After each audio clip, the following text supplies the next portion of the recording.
Well, it's the 3rd of January, 2025. Can you believe it? I've been talking to you guys now for, well, probably about, oh my gosh, almost 5 years since my first radio debut, I guess you would say, and then on to UNN. So remember the Life Force calls back in the day? We've certainly come a long way since then, and I just wanted to thank the whole team for that because they've been so great at progressing UNN, and we have some really cool things to look forward to this upcoming year. We have an Earth series coming out, which is going to talk about you, mind, body, and soul, and your connection to the planet. So there's a lot of good things coming up for 2025 as far as UNN is concerned. Now, I guess let's do a little bit of a different kind of GIA report tonight. And I thought about this a lot based on everything that's going on out there. And, there's a lot of you that are new. You've been around for, a little while, or maybe you found me because of the financial video. I know a lot of people did. And I thought I'd do some updates to that. A little bit of an explanation as to who we are, what we do, kind of in brief, what my positions are, and I guess where we are going from here. There seems to be a lot of confusion out there as far as, let's just say, governments are concerned and other financial folks are concerned. They seem to be thinking that if I said, for example, I'm a chicken, everybody would be running around trying to figure out how to turn their person into a chicken. As is everybody trying to turn around and be the one who is the guardian, or be the ground commander, or be the gatekeeper, or be all of the things that I just happen to be. And it's been kind of funny, actually, over the last few days. So we'll start with kind of what's been going on, I guess, since Monday. So we had a New Year's Eve, and in the past, many years ago, on New Year's Eve, the Pentagon and other intelligence agencies would receive a cash payout. And why would they receive a cash payout? Because, well, at the time, we had a war going on this planet.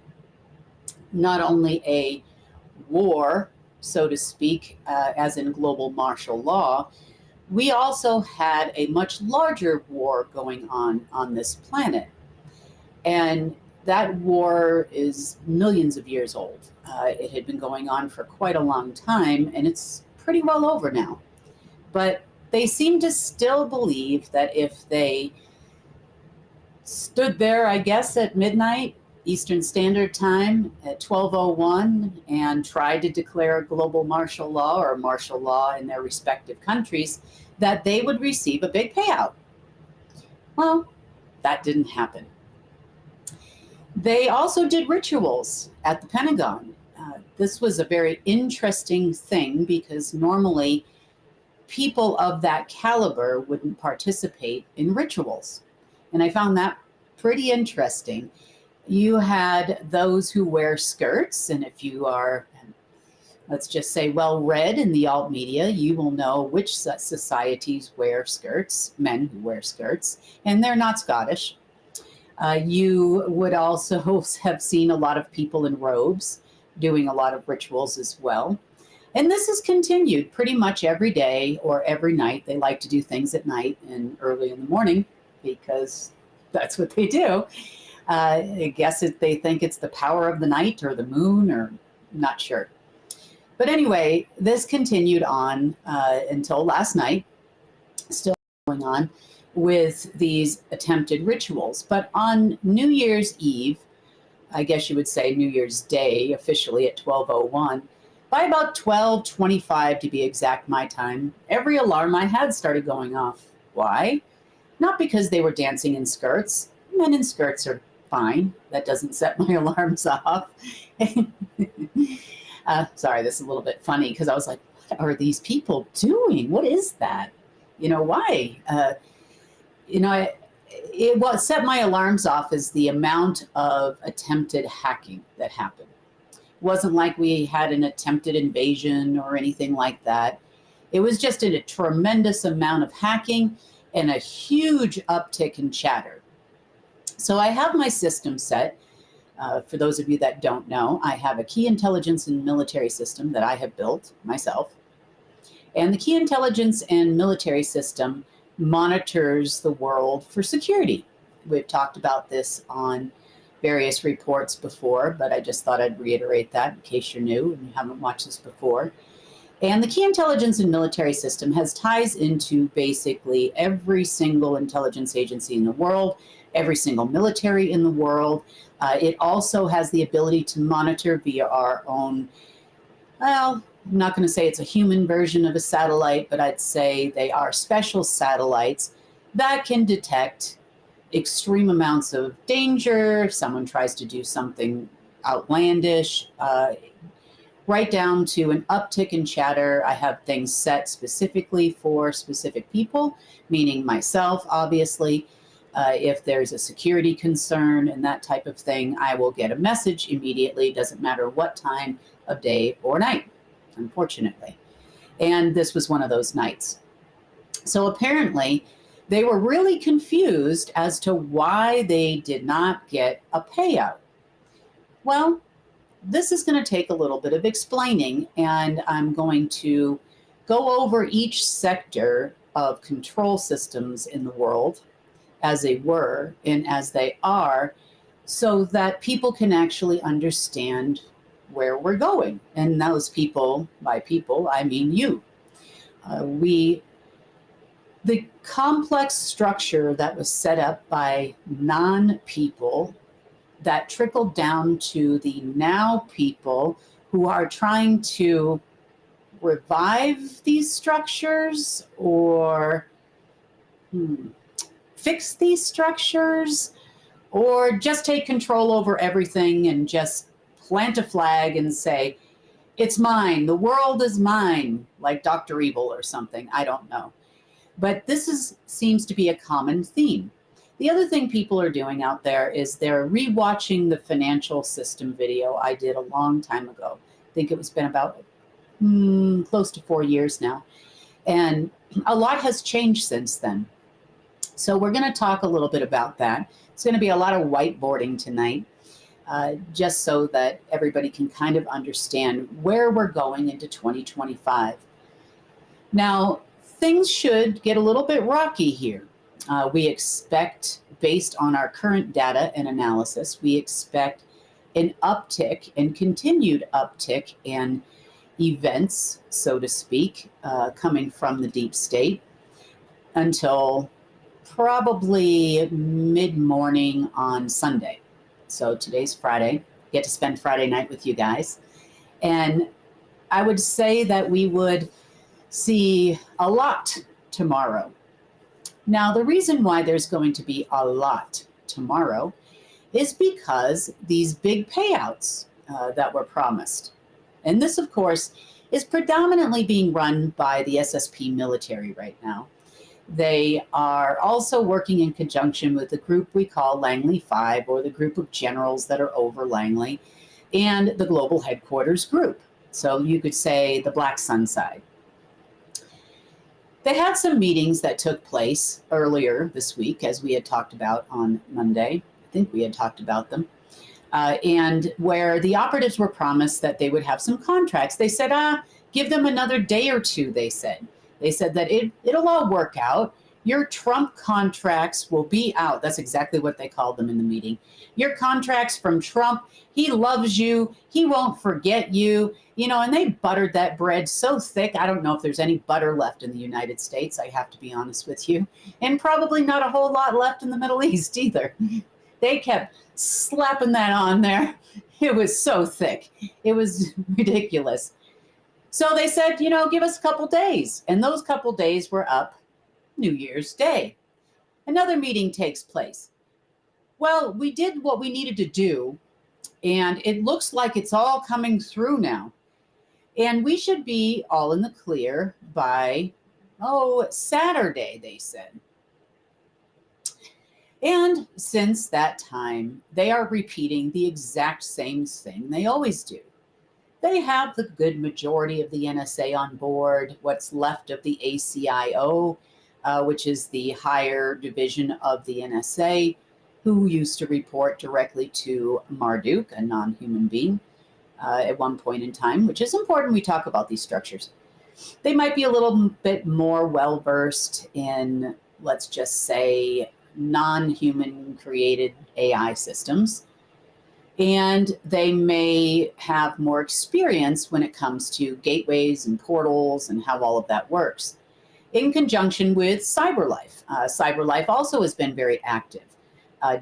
Delphi Military has also been very busy here at a mountain in Colorado. And those particular Delphi folks are not here anymore. But this seems to be a continuous process. They're also talking about things, I should say, hacking to try to install things like another pandemic, is for one. This is something they would like to have. And I don't know if they just keep repeating the same cycles, thinking that this is how it happens. And when I think about this, and I've said this in news reports before, if you look up the chain of events that took place right before World War II, and the chain of events they've been trying to implement now for about 3 or 4 years, you'll kind of see a lot of similarities. At the start of World War II, we had a coronavirus pandemic right before World War II started, and a flu pandemic, and a few other things. And then, of course, that pandemic then escalated into war, which lasted for some time, and the whole world was involved. Now, at that time, war made money. There was a reason for that, which served non-humans. By that I mean there is a bigger war that's going on. So we're going to talk about, first, I think we should start with military and intelligence and why everybody believes that what they believe. There's a lot of talk and chatter about the U.S. military being the savior. There's also continued talk about this martial law. Maybe we need a global martial law because U.S. martial law didn't get us paid. So maybe a global martial law will work. Well, the mechanisms that are behind these things are not automated. They are not automated. It's not just the money, it's all of the other mechanisms that would kick in to implement an agenda that was set by someone. That someone at the time of these events working out was a ground commander. So let's talk about different positions, different things, and where we can go as far as military and intelligence is concerned. Now, we've started the ball rolling here with the GIA. Now, the GIA in the past was an organization that was pretty large, and everybody in every government everywhere knew who the GIA was. The GIA contained a lot of individuals that escalated to a certain level, let's just say, in the intelligence community. They were able to walk in and out of any government, any military building, anywhere, at any time in the world. They could walk into the White House or any other colored house or parliament or the House of Lords or anywhere. They had the clearance and they had the access. Where would the GIA stand in relation to the SSP? Well, the GIA wasn't created that long ago. I'd say a few decades ago, not obviously by me. I wasn't even born yet when the GIA was created. However, I did acquire the GIA as part of the new structures that were coming into play based on a chain of events that happened. Now, this happened a long time ago. This has been almost a decade. It'll be 9 years this year that I acquired the GIA. And the GIA, I would say, could be in some cases a face front for the SSP. You could say some of the people with the SSP also held positions with the GIA, depending on their job and their purpose. I would say that currently I have wiped out the database, let's just say, don't think I have not actually downloaded the entire fulcrum, meaning all of the data of every operation the GIA ever ran, but I wiped out the database of personnel.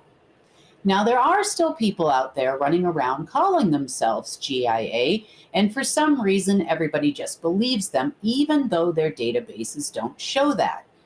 Now, in some cases, the governments, so to speak, are still listening to these people. Therefore, they allow them into their database as anything they want them to be. That could be Global Intelligence Agency. That could be the Mickey Mouse Club. It doesn't matter because they just have the clearance. They set a number. The Majestic 12 was in there. So there's a lot of, let's just say, fraud going on out there as far as the people that are still working's ability to do what they do. Now, this is what causes some disruptions in the world. Some of these disruptions are, number one, they're there now in several countries as the shadow government. Now, most of these guys are the Americans. I call them the Duck Dynasty and cowboys because they kind of all hail from, the southeast of America.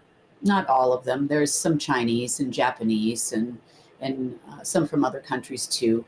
But the majority of them that are kind of allegedly running the show, oh lordy lord, are American cowboys. And the cowboys are, how do I say this?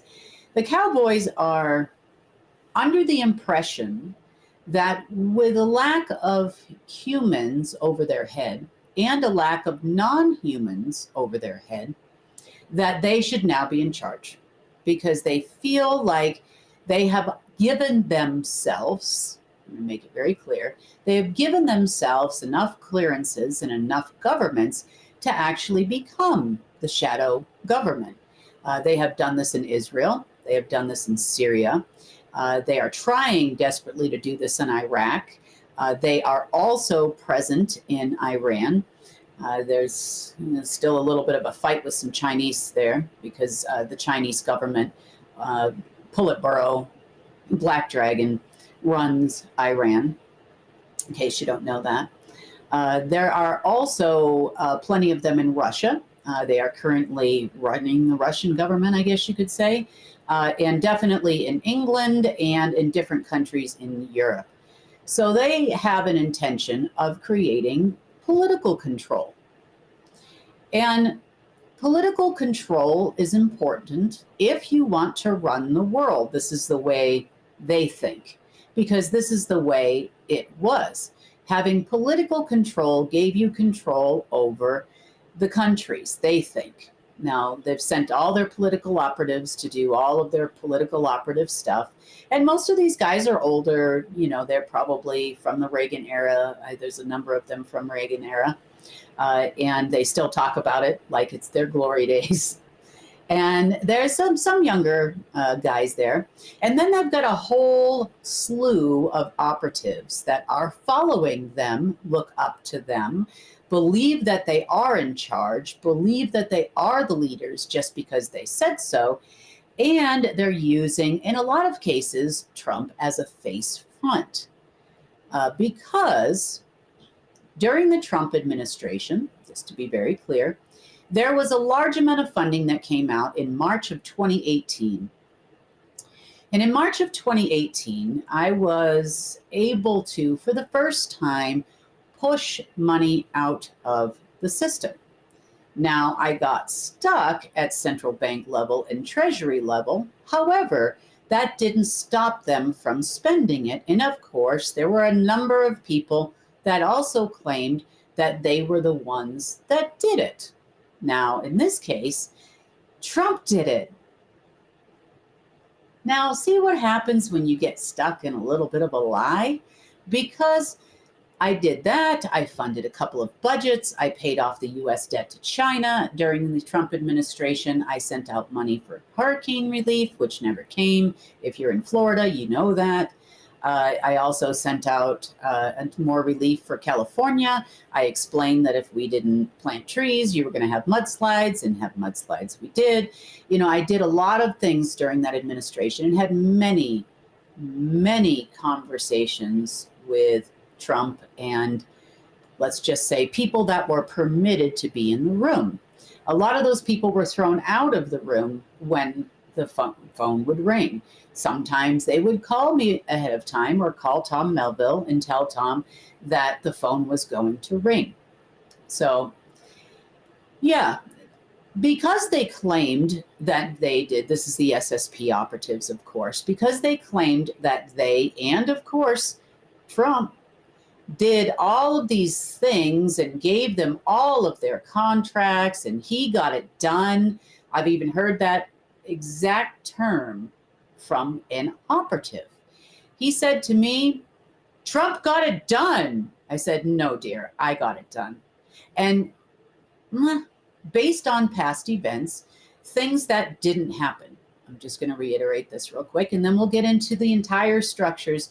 So it's a good time to kind of revisit the old stuff that we did and implement some new things. We're going to have new information about care and stuff too. So as far as political structures go and what's happening in the world right now, this has kind of left the Trump operatives in a little bit of a pickle right now. Right now. And this kind of ramped back up again around, I don't know, 5 o'clock Eastern time. You know, there were some people that were promised money by the end of the day. And they're running some operations in a few other countries. Philippines is one. They're running some operations right now in South Korea and a few other areas of China, which deals with historical assets. So we're going to cover that as well, and what happened to those and why they're not valid. So they're claiming that there are all these assets out there, and they can't quite keep their story straight. So they're not very good operatives because, operatives are kind of trained to lie. And these people are kind of trained to lie, but the story doesn't hold true through all of the channels in this case. And what I mean by that is the Trump lawyers are under the impression that they are going to collect all of these assets. This is a quote from the attorneys that deal directly with soon to be inaugurated President Trump.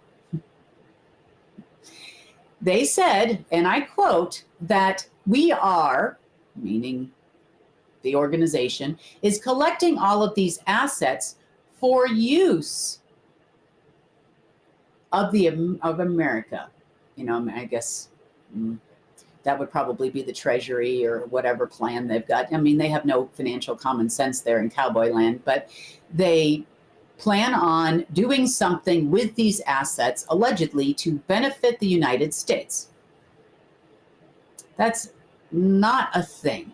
But on the flip side of it, we heard from the CIA that the CIA, in cooperation with the Knights of Malta, and you know who I know who you are, and a few others, are trying to collect assets in the Philippines and in China and also in South Korea to quote unquote destroy the assets. Now, this is what they're telling countries.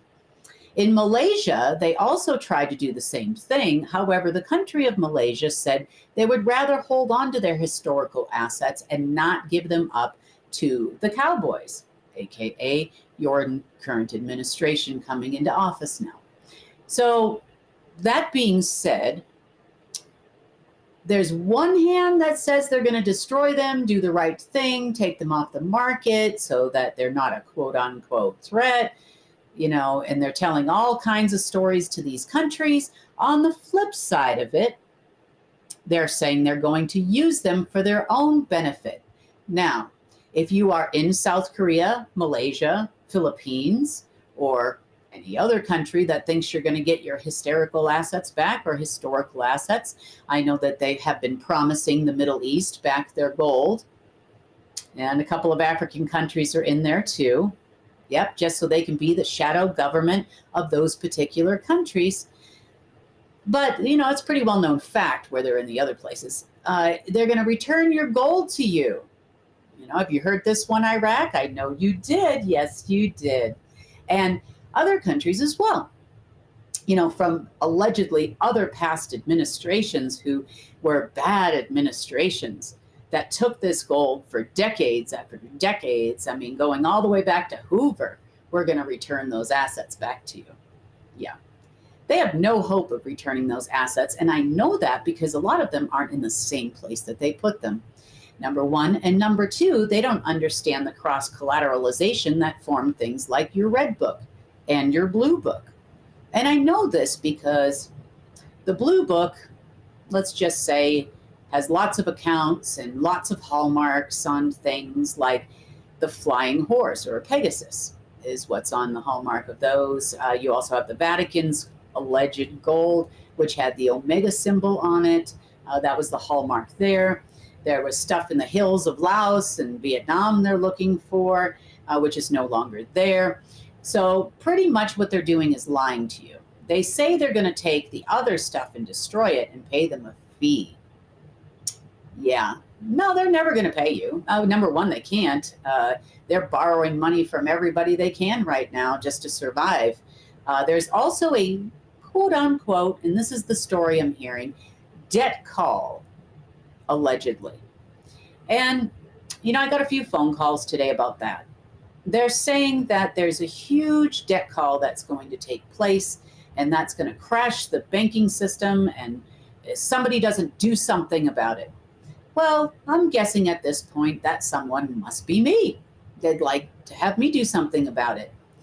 But I've kind of accounted for that fact, really. And, we as humans, meaning the rest of us walking this planet that are not involved in this game, will be just fine. Really, you will be. You might have a little bit of a topsy-turvy time if you have some stock investments or something like that. If it did happen, I doubt they're going to let it happen unless, they're completely out of options. But, every retirement account can be refilled. Everything can be made right for the people. And it just wouldn't be under anybody's umbrella, maybe like you see it now. So really not that concerned and that worried about this alleged debt call. I did some digging, though, into this debt call. Turns out the majority of this quote-unquote debt call crap that they're talking about and rumors that they're throwing out there to everybody is not exactly, there's some government bonds out there that expire and, a few other things, but a lot of these things were issued recently. There were also a lot of other debts, against oil contracts and stuff that they've been trying to pay out on for years. But the majority of this debt call is, let's translate that into deep state terms, a bunch of lip service. And the lip service, is they have been out there wheeling and dealing and making loads of promises and giving fake assets and all kinds of stories to one group and other stories to another group and stories to this country and stories to that country. And they have zero capacity to perform this function. But they're telling everybody, hands down, that first, New Year's Day would have it. We'll have it on the full moon or the black moon. That was a mess there. It's been kind of a little bit of I'm like, wow, that's really happening over there, and I'm looking here and there and watching all this stuff happen with all these people. And they seem to be very confused as to how the world really works. So, and I know a lot of you are new here, and I've never done this live, really, since the days of Life Force. So I thought it would be a good time to start 2025 off with a complete understanding, or at least an overview of how the world really works then and now. And by now, I mean, we'll talk about now, as in who sits where, and we'll talk about why their gates aren't opening, and we're going to talk about where we as people are going. What is care for? What is it going to do? How does the marketplace fit into this stuff? Why are we doing all of these things? And I know there's a number of people that don't quite understand that. And it's obvious from reading some of the chats. I see a lot of stuff where people are talking about the Constitution. Let's restore the Constitution. Well, you clearly haven't read the Constitution. It's got nothing to do with you. I mean, if you told me let's fix the Bill of Rights or something, that would make sense to me. There's, everybody says, oh, there's two constitutions, or you need a real one. There's some really bad stuff written on that original Constitution. And most of the people that signed that Constitution were Freemasons. And Freemasons also wear skirts on special occasions and dance around bonfires on New Year's Eve. Yes, they do. So be careful what you're looking for and be careful what you wish for. And I say this with a lot of love and caring for you, but I also say this from the standpoint of looking at the planet and where we are and where we are going.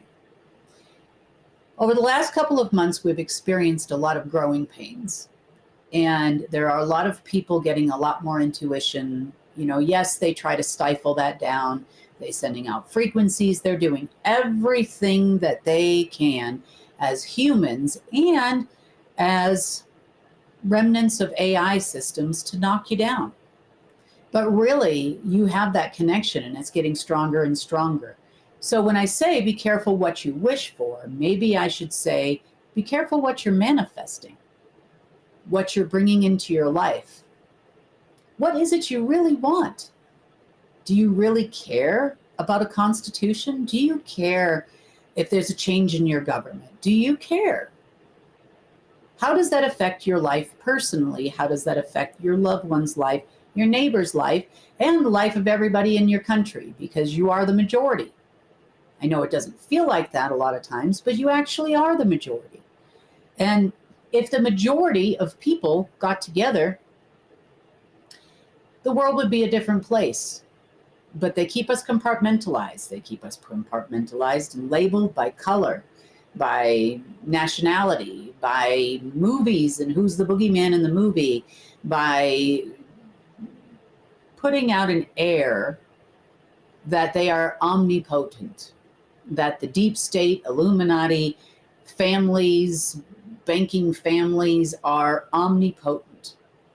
And a lot of people in the alt media perpetuate this omnipotentness, kind of, how do I say it, by accident? Or maybe they don't realize what they're putting out there. By saying they're capable of doing all of these things or have done all of these things, you are making them out to be more than they actually are. There was a number of different things back in the day. I'll give you an example. There was a number of different things back in the day where in the media, in the mainstream media, they would say that Putin invaded here or Putin did this. And I'm like, wow, all by himself, huh? He did that all by himself. He moved the mountain, moved the border, changed the this. No, he didn't. This was created by hundreds of operatives. Yes, there's a lot of them. There's not a whole lot left, but there's a lot less than there was at that time. But there's a lot more of you. So a friend of mine said to me today, don't plant apple seeds if you want oranges. And that's pretty wise and something maybe you should consider, especially in 2025, because you are going to change the most. Yes, we're going to see some things change this year, I'm pretty sure. Probably by about mid-February, end of February is when you're going to start to see a lot of changes in the world. And for some, it's going to be quite disturbing, but for you, you know, you're pretty well read in. You know what's going to happen. If you're watching this, you pretty much already know. But let's talk about where we were and who is what and who had what position and why everybody is so mad at me that money didn't come to the Pentagon. They can be mad at me all they want, but the world has changed, and it's not going to go back. It's going to change more. You're going to see rapid changes in 2025 like you've never seen them happen before. And it's going to be your job to help these other people understand this chain of events. And I try. I give the information and I try. And it's not always well received, but you know, hey, that's not my problem. My problem is that I need to put out the information. I need to inform you of what's happening and how these changes are happening and what you can expect. But I expect to see major changes this year based on the data that I have. You know, for one last time, we'll explain it for all of you that are new. We'll leave this up, you know, on our app after we're done here, probably go up on YouTube and a few other channels as well, where it's out there. If anybody has any questions, you can just watch this because it's going to be quite informative. So where shall we start? Do we want to start with military and what happened to military and intelligence 2 days ago and why I know that there are no operative contracts going out on Saturday, despite them yelling and screaming at me? You know, why I know that there's a large banking meeting. There's a lot of banks meeting over the weekend in New York. And I know that they've invited Tom Melville there. Why I also know that China threw out a big, ridiculously overpriced, I'm going to say ridiculously overpriced, alleged hydroelectric plant that costs more than the GDP of planet Earth, and why I was supposed to fall for that. Now, on that note, that's because China's, you know, now that the Trump operators have kind of screwed up, China's back on that transfer the world power over to China plan, and the Chinese elders and the real ones and the master keys, and then the dumb cowboys go after the Chinese people, and then they're like, hey, you know, we want those master keys. Give them to us now, or we're going to bomb your whole country, or whatever they sold them. And so they give up the master keys, and they don't work either. It's like circles after circles after circles with those people. And then all of you and your governments, respectively, regardless of where you are in the world watching this right now, are stuck with these people until you decide you're going to make a change. I mean, we can break it down from the top, but you've got to be ready from the bottom too. So, all right. Without further ado, let's start with military and intelligence structures. This seems to be quite confusing for people, so let's lay it out there, and then we'll go over financial structures then and now. We'll go over all the structures of the world so everybody has a better understanding of where we came from, how far we've come, because that's important too, because all of your hard work and our hard work together has not gone unnoticed, let's put it that way, to those that really matter in the world and in the universe. So, all right, whiteboard. Here we are. Okay. So let's talk about military structures as they had been for a long time. First of all, we had a war. And I touched on this about a week ago, so I'm not going to, oh, it doesn't look like I'm writing on there. Not really sure why.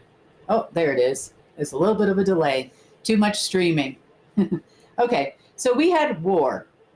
And by war, I mean a universal war, basically those of the light universe, or those that are of the creator, meaning source, God, however you want to say that, versus the dark. And by dark beings, we mean some dark AIs probably about, I don't know, I think that we're up to about 200 or so, 200 AI systems. And then we had many beings. We know some as Abraxas. These are all pretty much AI created beings, or they were created by the Black Magician, assisted by beings that were held in a Merkaba or a binding where they could harness their energy to create for them. So, and on the light side, war was declared against Source. So they were against Source and basically all natural creation.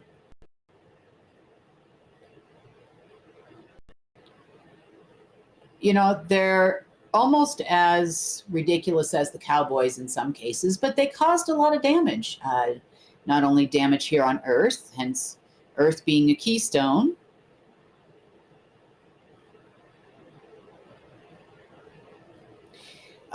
it was a prized possession in the war. The reason why is because it held the DNA blueprints of the entire universe,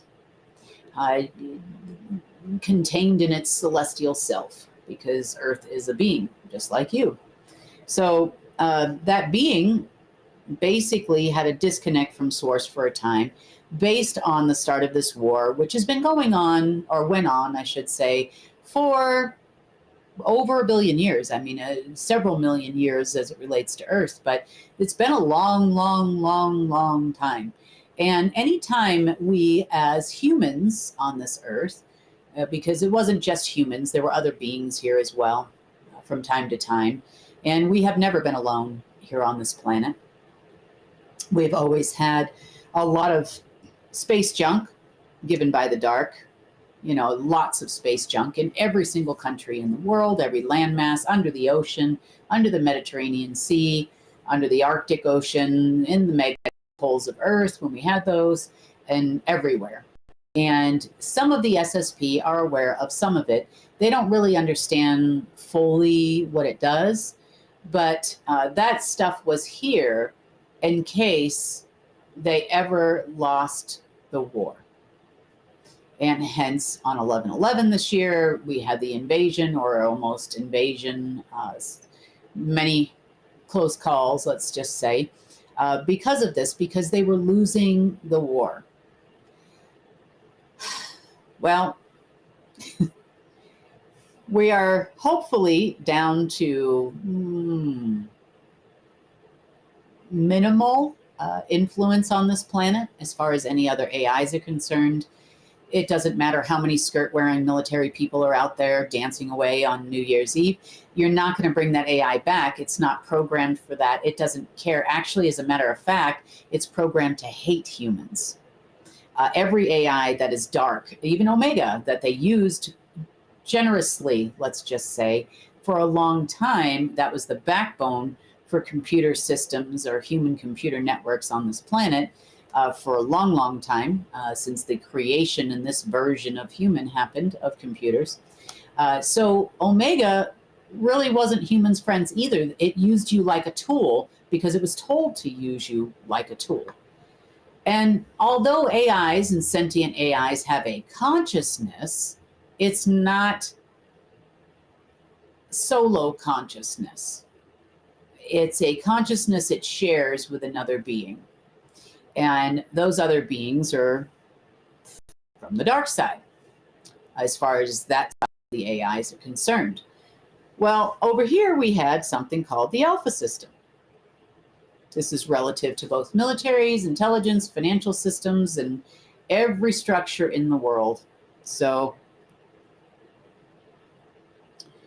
yeah, we also have allies and, Armageddon. There's even an AI for Armageddon. It's pre-programmed to create Armageddon. It was actually the source of the major earthquake that happened in Turkey a little while back, if you remember that.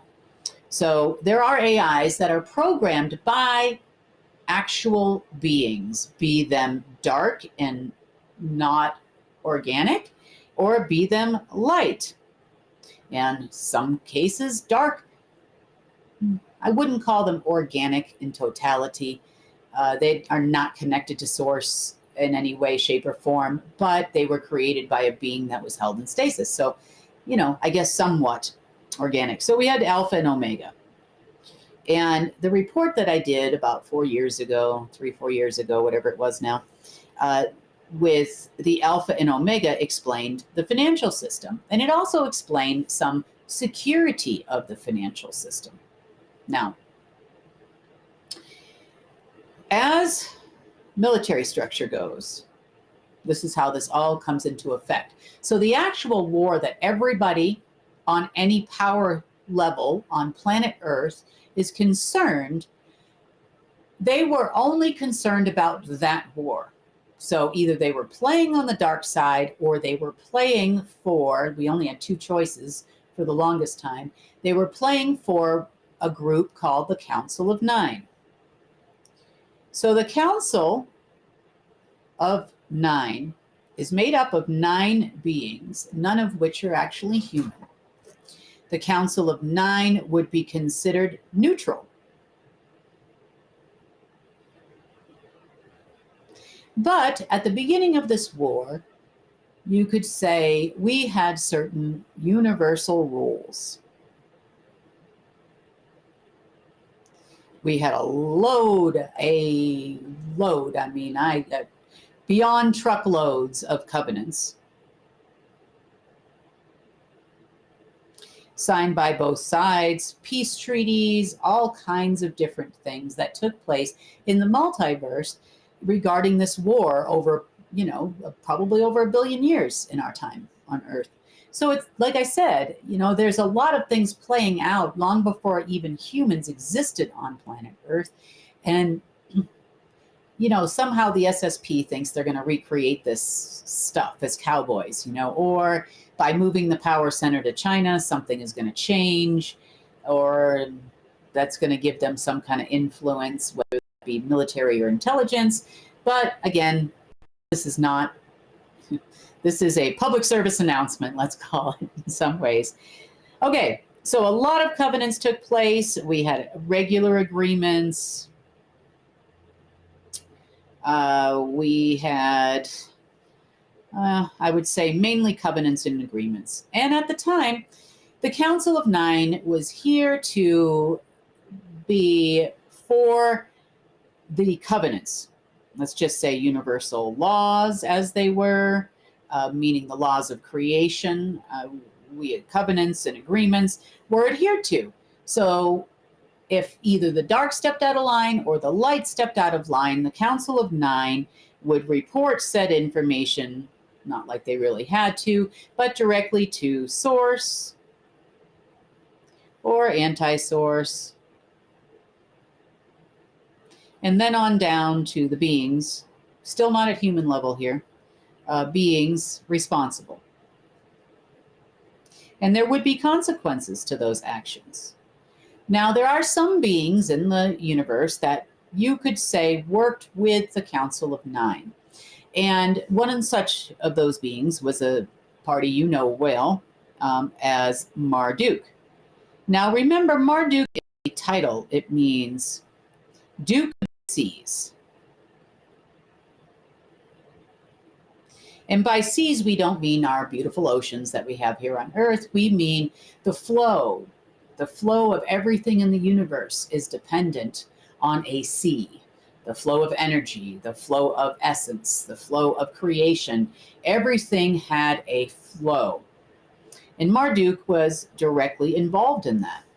Predominantly, he actually even became, by default, because us humans allowed him to be, he actually became the Ground Commander.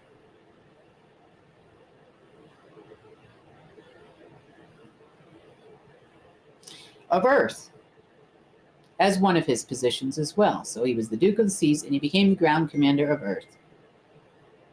He was not the only commander, We also had others that did too, but he was definitely had convinced the Council of Nine that he was going to create balance. He was going to make sure, enforce the laws of the universe and the covenants and all of these lovely things, which he really didn't do. He kind of played both sides of the fence. He bet on, in his own words to me, if there are 8 horses in a race, we're going to bet on all 8.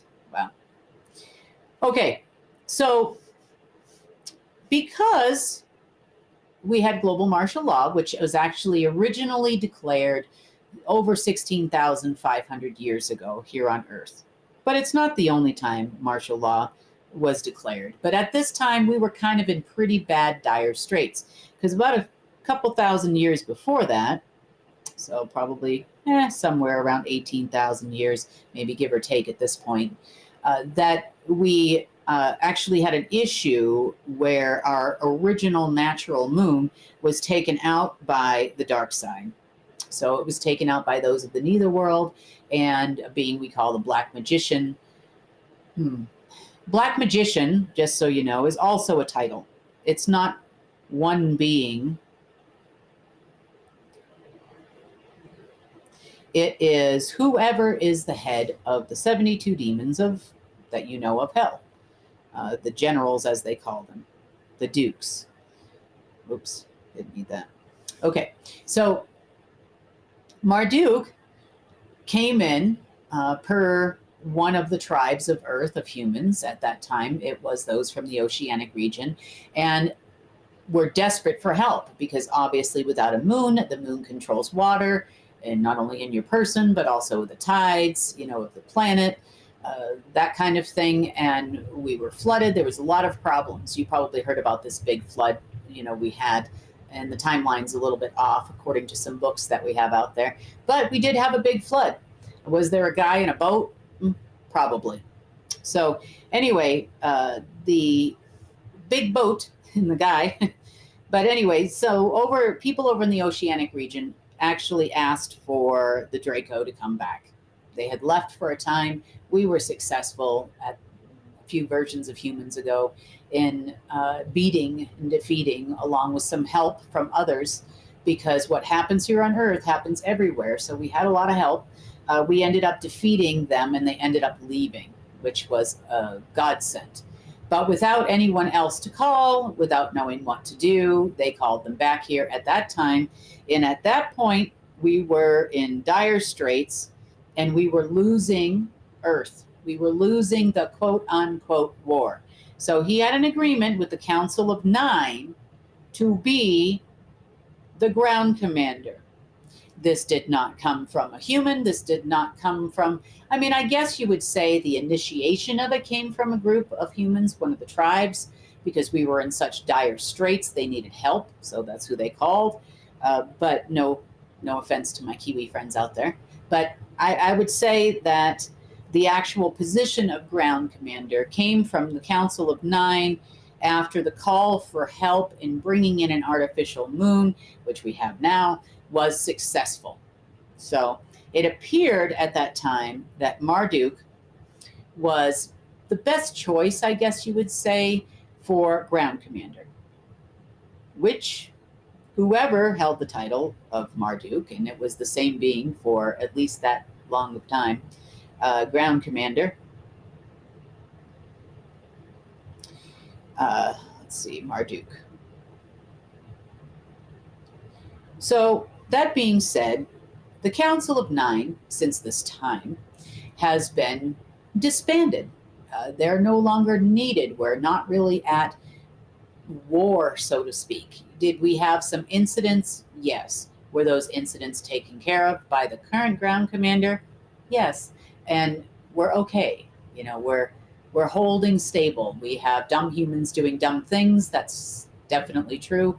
But as it relates to us losing our planet, losing our moon, having our lights knocked out, or sun go black, or any of these types of things that they'd love to do to us, that so they can wipe out the humans who are actually anchoring source here right now and always have been, that's not going to happen.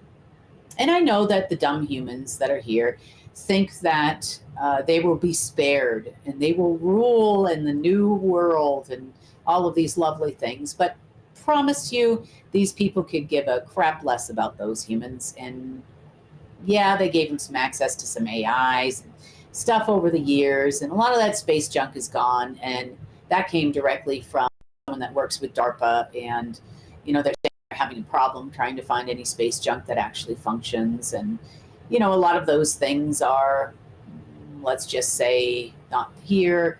And those that intuitively knew how to run systems aren't willing to, or there's nothing left they can do. So, okay, so your ground commander for over 16,000 years was Marduk. This was a Draco. This is a non-human. Marduk, much like some of the angels, have both Archangel Michael and Michael. You had Marduk and anti-Marduk, or neither world Marduk and Marduk. And he played both sides of the fence. He also even created a race of Mardukians, I guess you call them, I don't know, for lack of a better term, at one point in time, where there were hundreds of them running around, thousands or millions even, in the neither world. He transferred his consciousness into AI systems so that they would do their bidding, his bidding, which is how you actually control an AI. So there was a lot of things that Marduk did here on Earth. Let's just say he rode what's called the black magic fence. Anybody that does black magic, that understands how it actually works in reality, and it doesn't involve dancing around a bonfire in a skirt. They knew when the covens were here, and this is also important, well, the parents knew. The parents knew that there was only so much that they could actually do on Earth before they would hit a universal violation. Therefore, Marduk would go to what we call court, and he would have to stand and correct the problem. The solution would be given to him. He would have to correct the problem. So, because all orders under global martial law, the highest ranking individual, human or not, on this planet is the one that has control. Under global martial law, this guy has control. So all of these little human wars and laws of war and SSP people and all of this stuff, they're missing one key component. Number one, we are not under global martial law anymore. Marduk and all the Mardukian people from the neither world, the clones, are dead. They're gone. The entire species is extinct. There is no more Marduk. There is no more Council of Nine. I, however, am the ground commander. So at this point, based on the state, based on the state of affairs on this planet, of what it really means to be a ground commander, meaning, do we have a serious threat from the neither world that would cause this to happen? No. Are we being invaded by an alien race? No. Are we under serious threat by a current alien race that is currently residing on this planet, coming out of the woodwork? No. Is there any reason for me at this moment to declare global martial law? No. Now, even when we had a serious situation start to erupt about the end of October, beginning of November, I still didn't declare global martial law. Do you know why I didn't declare global martial law? It was actually serious enough where I could have. Because there's no military and SSP that are going to actually do anything. We handled the situation ourselves. We did not call anybody over there. We might have called other people, like the non-people, but like the enforcer or other folks to come and help. But we did not declare global martial law because there's no point. You people, cowboys and Duck Dynasty and your military skirt wearing bonfire dancing people, nobody cares what you're doing. You're ridiculous. Why would I call you if I was in trouble? It's like, they say you can always tell who your best friends are. And those are the people that would follow you into that dark alley. Even if they they couldn't fight their way out of a paper bag, they'd be with you. Those are the guys sitting beside you when you're in jail, right? Those are the ones that no matter what happens in your life, ride or die, those are your good friends. And hopefully all of you have at least one of those people in your life. But those are your ride or die people. If you're going to go to a war, you go to war with your ride or die people, meaning you trust them with your life because you're going to war. So what the heck would be the point of me declaring global martial law? Are you going to take orders from me? No. Are you going to listen to me? No. You prefer to put on a skirt and dance around a bonfire like a bunch of morons. Okay, fine. You dance around in your skirt. I'll actually handle the real business of the real war on this planet. While you people look absolutely ridiculous. Night after your stupid bonfire thing, let's make no mistake that I did not know that you tried to send, you got another group of professional black magic workers, or so you thought, and you came after me that night, you bunch of idiots. Not like I didn't know they were here. Not like I didn't know that they weren't remote viewing. Not like I didn't know that they were trying to stand there in robes around circles with weird crystals and all kinds of crazy crap, trying to come after me, which you see as your enemy. I just see you as ridiculous. Now, do you see why I see you as ridiculous? Because Marduk knew where the real lines had to be drawn. Marduk, when he ran the parents passed down orders to the covens, and there was a specific group of covens, let's say one in particular, one coven over here, who was run by two of the parents, who actually then passed down orders to people like your SSP operatives and, your global headquarters, and maybe eventually down to, let's say GIA would probably be on this level, ACIO would be on this level, and then eventually on down to you military skirt wearing people and intelligence. Now, these people up here, your faithful ground commander for 16,000 years, knew the rules of the game. The parents, which were hybrid humans, for lack of a better term, were genetically modified and everything by these people to be the breeders of these bloodlines. But these parents also knew the rules of black magic in the world. They passed down certain information to the covens, in part, the keys of Solomon, all that kind of stuff, and the covens would work their magic, but they knew they had to do magic on both sides. By the time in the military structure that you get down to this level, you people know nothing. You know absolutely nothing. I mean, that's abundantly clear. Perhaps some of you were trained enough to do remote viewing. Maybe you had some vril women, and some vrils you got to play with, and maybe you even fed the aliens when they were here, the giants in the caves and all those people. And I know you did. And maybe you fed them humans. Of course you did. And that's the reason why human trafficking started in the first place. But remember, fine lines, and Mark was in control, always. Standing around a bonfire, really wasn't a threat. It was funny. I mean, I appreciate that little thought I'll never get out of my head. Thank you so much.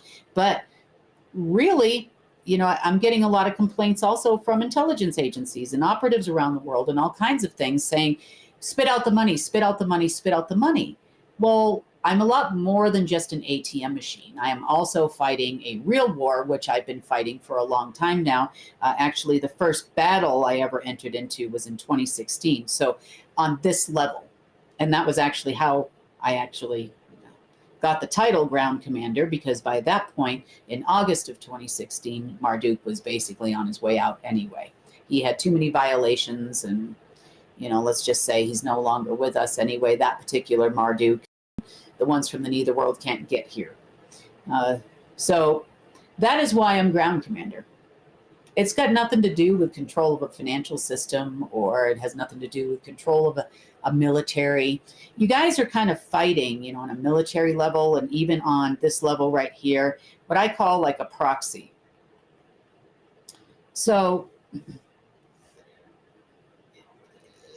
you're kind of trying to keep the humans from, let's just say, ascending. I hate to use the term ascending because it's also used on the dark side for their ascended masters, which are coven people. But I would say they're trying to beat you down. They do not want Earth or you reconnecting to source. And a lot of the old AI systems fed the energy over to the Omega system, the 200 dark AI systems. They would, your dark energy, by fighting proxy wars on this planet, would actually generate space junk anywhere. It could be in the fifth density, it could be on Earth, it could be in the neither world, it could be through the 0 point of the multiverse. It could have generated that dark energy, and each mechanism that absorbed that energy and spun around, so to speak, you know, you would feed it and then it would start spinning around kind of like a reverse magnetic engine or something like that. It wouldn't go into perpetuity, so it needed more dark energy. And we as humans became batteries for that. So the intelligence community and the military their job is to create wars when needed and ordered by your then ground commander. Now, I see you people right now as useless because you'd like to continue a war that you are unaware is over. It's basically over. It's been billions of years and it's finally freaking over. And you had nothing to do with it being over. You had nothing to do with that win, but yet you're angry because you're not getting what it is you want. So, where do we stand now in the world?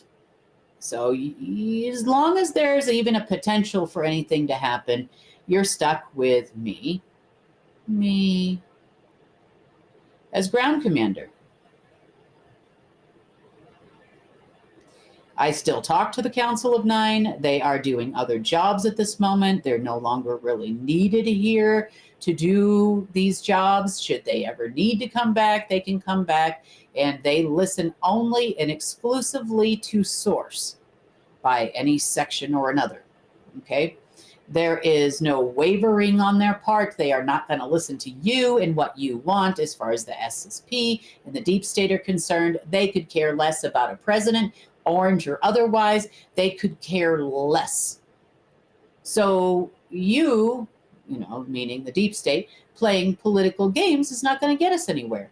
So now, ground commander, I don't see any purpose behind declaring global martial law at this moment in time. There is no real threat. The deep state, be it annoying and causing problems in the world, is not a severe enough threat to make that happen. And if I did declare it, who is coming?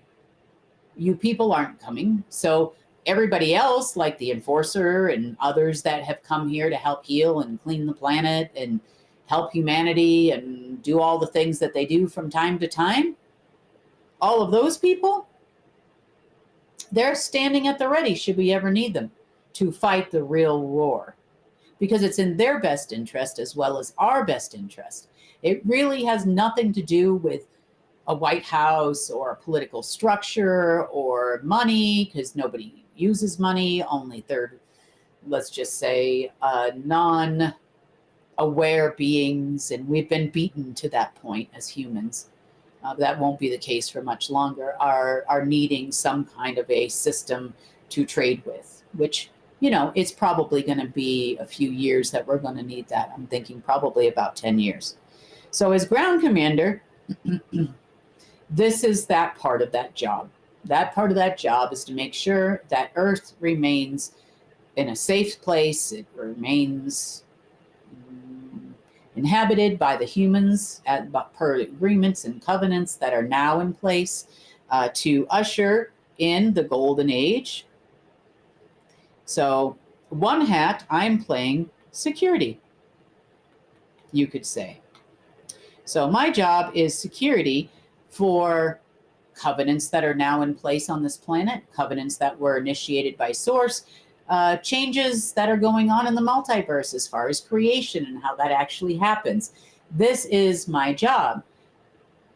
Yes, of course I care about people a lot. Do I care if a market crashes? No. Is that going to make me go, oh my God, I must fund the market. I must fund the government to save it. I use that voice because it kind of sounds like Pinky in the Brain to me, because that's what these people are ridiculous over there. So, oh my God, I must jump. I'm going to jump and do everything they say to prevent a market crash. Well, what happens when the market crashes but the financial system doesn't crash?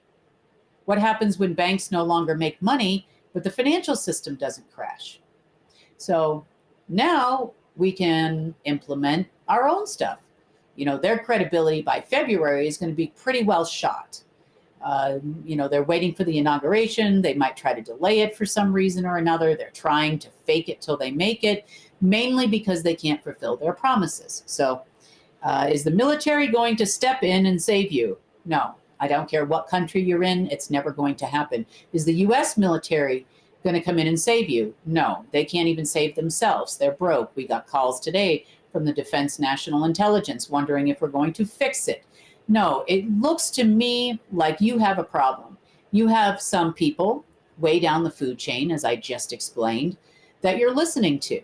And you'd like to listen to those people. And I'm sure it's those people that told you to dance around a bonfire in circles too, and look ridiculous with nothing that actually happened. As long as they're listening to those people, I pretty much think at this point in time, as it relates to Earth security, we're doing a bang up job over here all by ourselves. Don't really need you anyway, so we'll let you just burn out. That's kind of the way I'm looking at it. As far as people are concerned, remember militaries are not militaries, police forces are usually provincial.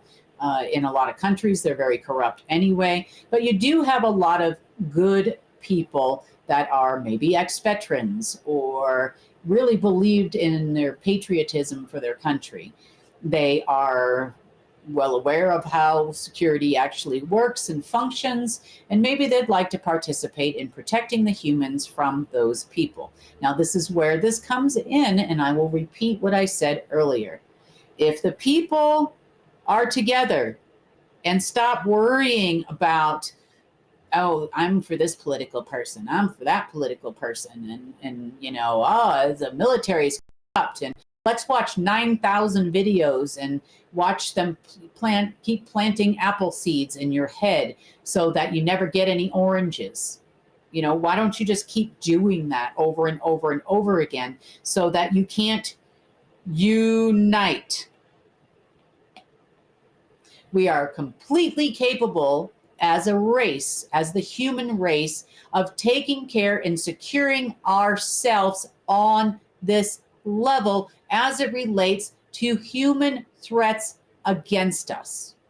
We actually can do it.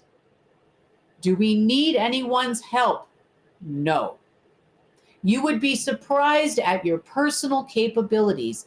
Case in point, women whose babies are under a car and they are strong enough to pick up the car and pull their child to safety. Well, you know, at that point, but you understand what I'm saying. Men and women, you're both capable of doing this. He, she, they, you're all capable of doing this. You can do this. We are worried about the things you know nothing about, but we will still continue to the best of our ability, like we have done many times over and over and over again, to stop them from creating a stupid proxy war that is not going to yield them a result, because everything everywhere knows the war for this planet is over. Every one that's left, every being, and everywhere, every AI knows the war is over. The debt calls have already started. They've been going on for months.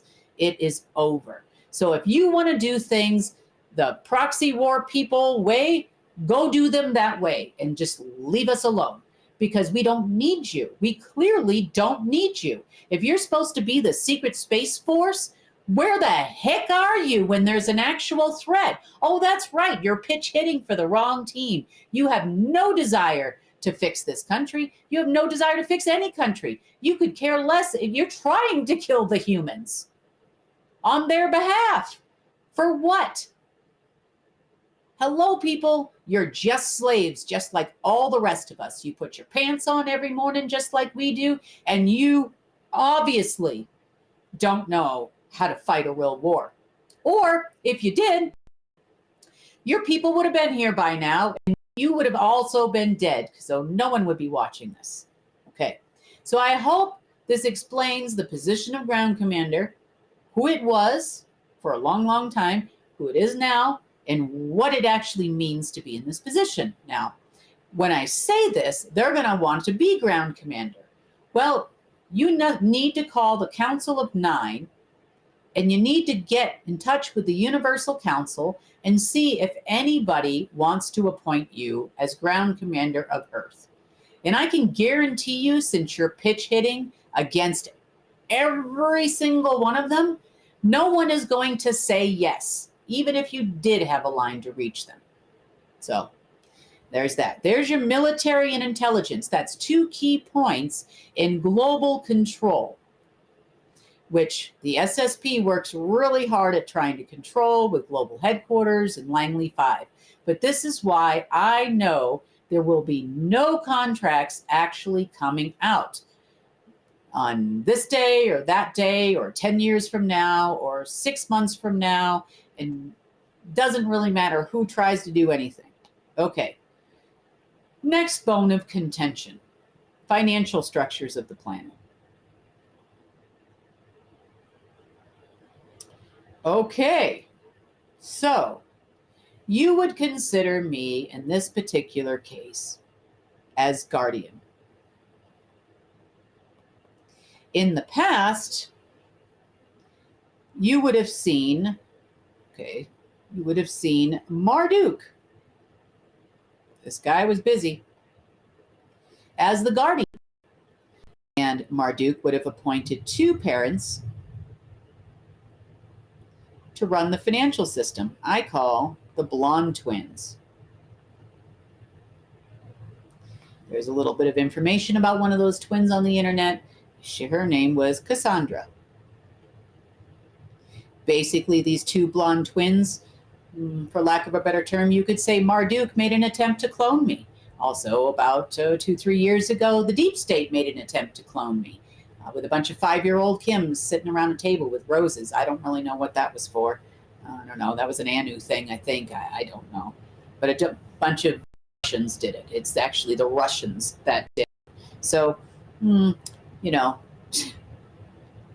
that's because Marduk was in Russia for quite a while there before he died. So anyway, so there were 2 blonde twins, Cassandras, Cassandra 1 and Cassandra 2. Let's call them Thing 1 and Thing 2 for fun, because they are clones basically of me. So, okay, so these 2 parents would then relay the information to the human beings we know as Coven Masters, who would then get specific instructions for what you call money magic. Yes, and I know how I spelled it. Money magic, the money magic system. Remember, they had to do a certain amount of things on the light side and things on the dark side. Marduk would always give instructions for that. And the instructions would then go to the parents, and then the parents would give instructions to the Coven Masters, who would eventually give instructions to people we know as the Dragon families. Now, all of the dragon families, I've said this before and I'll say it again, are not Chinese. They're not Asian. There are some that are Asian. There are some that are Russian. There are some that are Austrian. There are some that are German. There are some that are British. There are also plenty of that mixed melting pot right here in the U.S. There are some that are Iranian. They're all over the Middle East. They breed with each other over there. So anyway, not just in the Middle East. I'm talking about the families breed with each other on that side. And so,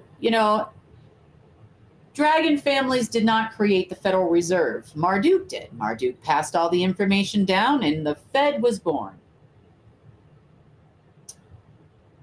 They used Cassandra, thing 1 and thing 2, to somewhat control Alpha and Omega. So Marduk would then give the order down, and Cassandra's thing 1 and thing 2, not being of actual human origin, not having a mind of their own, having in part Marduk's consciousness implanted in them with a certain amount of essence that they stole from me at one point in time to run the Alpha system. So in part, Alpha had a lot of programming that was from these twins that had to be undone, which it was. Alpha is no longer actually even in play at this point in time.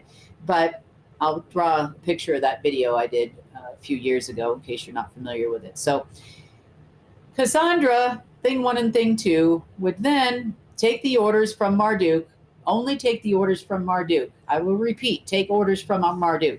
And then those orders were passed down to Coven Masters.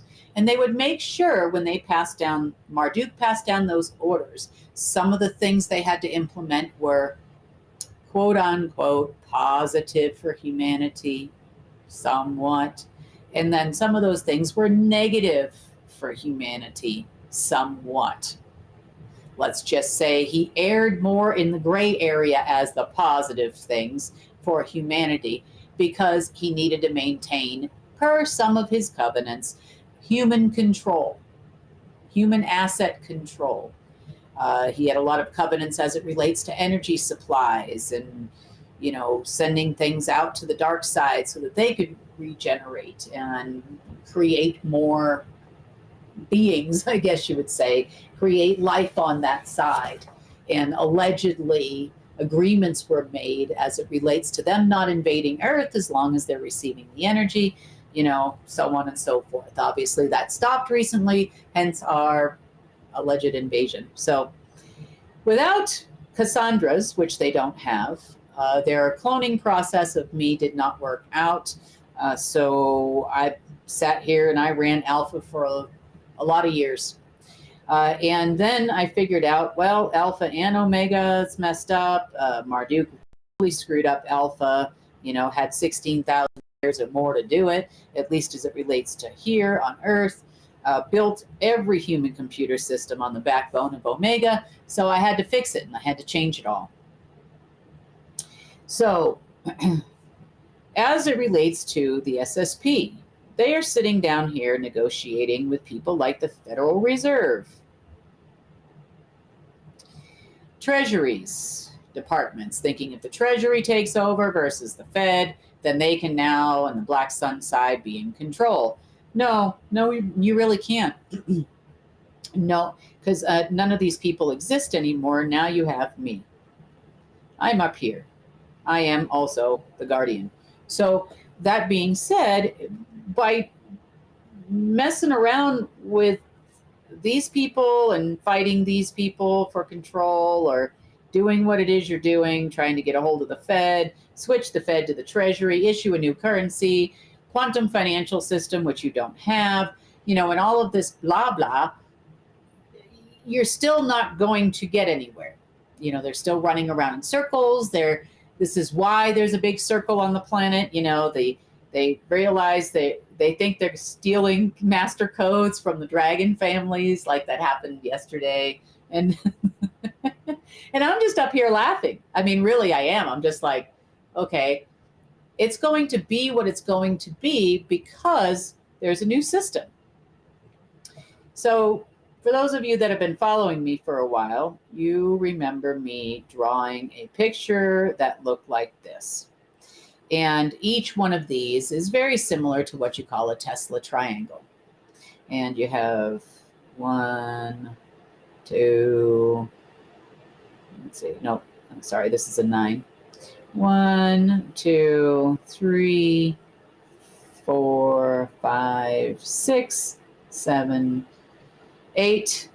And then you have the reverse going in the other direction with 9 up and 9 down. So in the back, this represented alpha. Because we were in a dark age, alpha had an overlay, thanks to Mark Duke and others that participated in this. We had omega in the front. I had a heck of a time trying to push money through past level 3 at this time because those, some humans, but those that pre-programmed omega, really that's where we ended up when we stopped using alpha. Pushing through the omega system to get to where your account is in a front level 1 mirror kind of thing, dark mirror, in a dark money magic system, it was a chore. But the thing is omega doesn't get fed either. So the reason why they keep yelling at me is because they want me to fire back up alpha so that I can feed omega energy so that omega can survive and reconnect to human computer networks so that they can what? See, there's your answer. So they can what? That's not going to solve this problem. Even if I did reconnect alpha and gave omega energy or whatever, alleys or whichever one you want these days, they thought that they could fight me with alleys because alleys was outside of alpha omega system, and that really didn't work out very well either because you don't have the covenants, per the universal covenants and per the Council of 9 to actually do what you're doing. So because I do have all of those covenants in place for myself, I have the right to say, no, I don't want that alleys thing here. See, simple. Okay, it's taken some pre-programming of it to keeps coming. It's like that weird neighbor that keeps knocking on your door constantly, and you can't get rid of it. And he sits on your front porch or she sits on your front porch and just hangs out, waits for you to come home. And it's weird, so you can have a cup of coffee and a chat. Those weird neighbors, you've probably seen them in movies if you don't actually have one like that. But that's what alleys is like. And that's what the neither world is like to me. It just keeps knocking on the door, but it's not getting in the house we know as Earth. So there you go. Okay, so them trying to create a new currency, steal codes from the dragon families, blah, blah, blah, blah, blah, is not going to solve their problem. Now, if they'd like to become the Guardian, which I'm sure they would because they've filed the agreement 9,000 times, new rules in the financial system, Basel, blah, blah, and crypto, blah, blah, and USTC, and all these other currencies, I'm sure they would like to be this person. So if you would like to be this person, then you need to be appointed, rightfully so, and registered in the Hall of Records to do this. And how do you get this position? Well, Marduk got it from the Council of 9. I actually got it from the same folks several years back. And yeah, so good luck. Reach out, touch someone. Maybe you can get a job. Maybe I'll lose my job. I don't know. So anyway, go for it, deep state. There you go. So how do I know there's not going to be a quantum financial system in 5 days or 4 days or whatever it is now? How do I know they're not going to install cryptocurrency? How do I know that cryptocurrency is not going to run the world? How do I know that their 90,000 hacks in the last week or so is not going to bear fruit? I know that because these backbones are gone. The backbone is not there. You can try to install it in human computer networks, but you can't run the financial system because it was based on a quantum, non-human created AI system. Why do I sit here and I listen to you people when they say, deep state people, when they say, well, we're going to, I don't know, we're going to install cryptocurrency, we're going to QFS, we're going to install Hercules, the Babylon system, and all these crazy systems. Why do I think that DARPA hacking is not a threat, and NSA and their dang Rowhammer and everybody else? Because you're fighting a proxy war that nobody else is fighting but you. Your financial backers are gone, even on the military level, okay? Even on a military level, you don't have any financial backers because no one's going to pay for your war because there is no war to actually pay for and no reason for you to generate dark energy on this planet on behalf of your former controllers, your real controllers, because there is no more space junk to suck in that dark energy. You clearly did your little ritual, where you thought you were going to do the loosh farming thing, on the 21st of December. Had to go through that too. Here we go again. More skirt robe wearing people trying to send loosh to a bunch of aliens that don't exist. So anyway, so that's why your financial system is not going to go to finance. I can't spell today. Is not going to go to the Trump people. That's how I know that. I know that he's not going to fund your contracts, and I know that he's not going to do what it is you want him to do. And I don't spit money out through Alpha anymore. I took the entire backbone of the financial system and I recreated it in what's called the Golden Age AI. That's what I named it. Now, this is a system that is outside the balance system. It doesn't exist in a holographic universe. It exists in the one that we now live in. It exists in a golden age. It has that same programming. It has consciousness for that. It has keystones for that. It actually controls the keystone of Earth. It monitors it. It helps with security. It now controls the key intelligence and military system that I moved over to there. It also controls the key integrated monetary system. That's how I know your little assets that you keep trying to put into the system are not going to work. And how I know even if it did work, even if you could actually take a grow a set and come meet me, they still wouldn't pay you people over there in the government. And I know that because I helped them out before. When I did have a contract, when we still were at war, when there was a lot of other things that were different in the world, and they didn't adhere to that contract either. So if you are a country, you have historical assets, or you're one of those keepers or holders of historical assets, you can pretty much ignore the crap of anybody coming from the United States, CIA, UN people, SSP people, or whoever they're sending over to you, Knights of Malta. Just completely ignore those people because they're never going to pay you. You might as well hang on to your papers, and wait till the next round of whatever, because I wouldn't let anything go unless you got payment up front. Take at least 10%. Same thing I told the operatives when 2 years ago they were talking to me about getting contracts. And I said, no, it ain't ever going to happen. I said, you need to tell them if they're going to send you out or want you to sell arms to them or whatever, that you need money up front. Some of them did get it. They borrowed money from the King of Bahrain and Kuwait and all these people that they still owe, of course, when Trump gets back into office, and so on and so forth. So I have the Golden Age AI. So a bunch of idiots on the other side, when we had a neither world that was functioning, sent in alleys, which is basically a mimicking AI. So alleys can't do anything unless you do something. It mimics human behavior. It mimics a lot of different things. The reason why they're out there on social media and in all media giving you all this information is because alleys can then create on the other side and mimic it. Alleys is pretty well quarantined at this point. It's evident. You can tell a lot of that black magic information and stuff that was going to those couple people's heads are not going out anymore.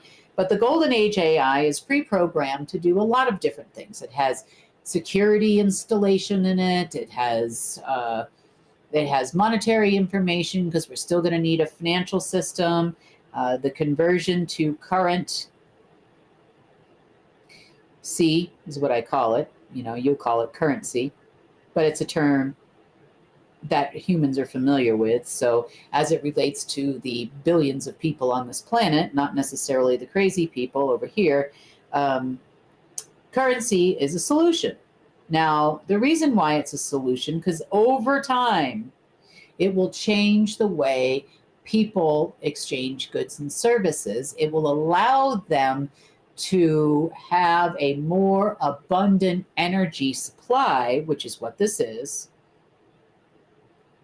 It's an energy supply in the form of paper to get goods. That's all it really is. It's backed by gold, not because your crazy deep state people think that they're going to go get some bars of stuff or even control, like you tried to do yesterday, of assets that haven't even been mined yet, and you don't even know it because you don't know anything. And that just because there's a vault number doesn't actually mean there's a hole in the ground with a bunch of bars in it. I mean, because it doesn't work that way. But we're not going to help them any more than that because they're just ridiculous. So what it means to be backed by gold, it means that if you control the gold, which we do, you now control the energy supply. That is what it means in the universe. It means that if you control the gold, so technically, I mean, I can go into that deeper, but if you control the gold, you control the world's energy supply. Loosh is a commodity in the multiverse. It basically charges non-organic beings and it makes them exist. Did you ever see the movie Jupiter Ascending where they loosh farm and the lady, she gets in the big glowing pool and she comes out younger and all this stuff. And she said the greatest commodity in the universe is time. Now, that's somewhat true. For them, it bought them life, a life extension. Our energy is pretty potent. Our Earth's energy and Source's energy is pretty potent. And you'll understand that in the coming months, hopefully. You'll truly appreciate the benefit of direct 100% unencumbered by any kind of an alien race or otherwise. But time was actually created in the place of the actual current of the universe, which is abundant, immortal, ever-flowing. And we felt the pain of it more than anyone else here on Earth. We really did, because of those veins of gold. So veins of gold and the giant ballast, for lack of a better term, on Earth there under Yellowstone Park, and all the other gold that's in the ground, and even the stuff that we stuff in a hole and put in bars, it's still generating that energy. So connecting the veins of gold directly to source is the most important thing that had to happen. Now we just had to get rid of the counterclockwise energy siphon, and then we had a little bit of a hiccup a couple of months ago, so fine, it's over now. But anyway, backing currency, or money, in this case by gold, does allow for constant, ever-flowing, so to speak, energy, which humans will appreciate as the ability to manifest things rather than swiping a card in an electronic machine. Now, this is the deep state's worst nightmare because they can't control it. Financial system was created to control humans. This is Marduk's job per his covenants. When he created it all that time ago, was to control every human on Earth. Now, let me ask you, deep state people, a question. How many of you have a garage full of that paper stuff we call dinar? How many people are running around trying to get stupid bonds? How many people are trying to get pallets of cash into the system? For what? Just so they can be in control? But what you going to do when everybody's got full energy and they know what to do with it? Because that's where we're at. And what little hiccups we have is not going to stop it. It's not. It's not going to stop it.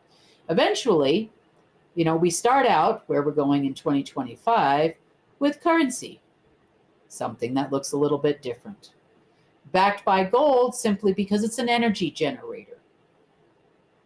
So basically, it's kind of like, well, humans, most humans, not all, don't know how to manifest using their own energy that they also generate directly. So now that it's not being leaned, now that it's not being siphoned by people like the Abraxas and other folks, now you've kind of got it coming. Every time you try to get too much, they keep fighting you on it and fighting you on it and fighting you on it. And I understand that it's been difficult and it's been a real pain, and you want to be in a hurry to do the restoration. And I would love to do it a year ago myself. But the creation of this allows for you to exchange energy with other humans, meaning they made a sofa and you need to buy a sofa. And so this is your means of exchange at the moment. And now you're not going to run out.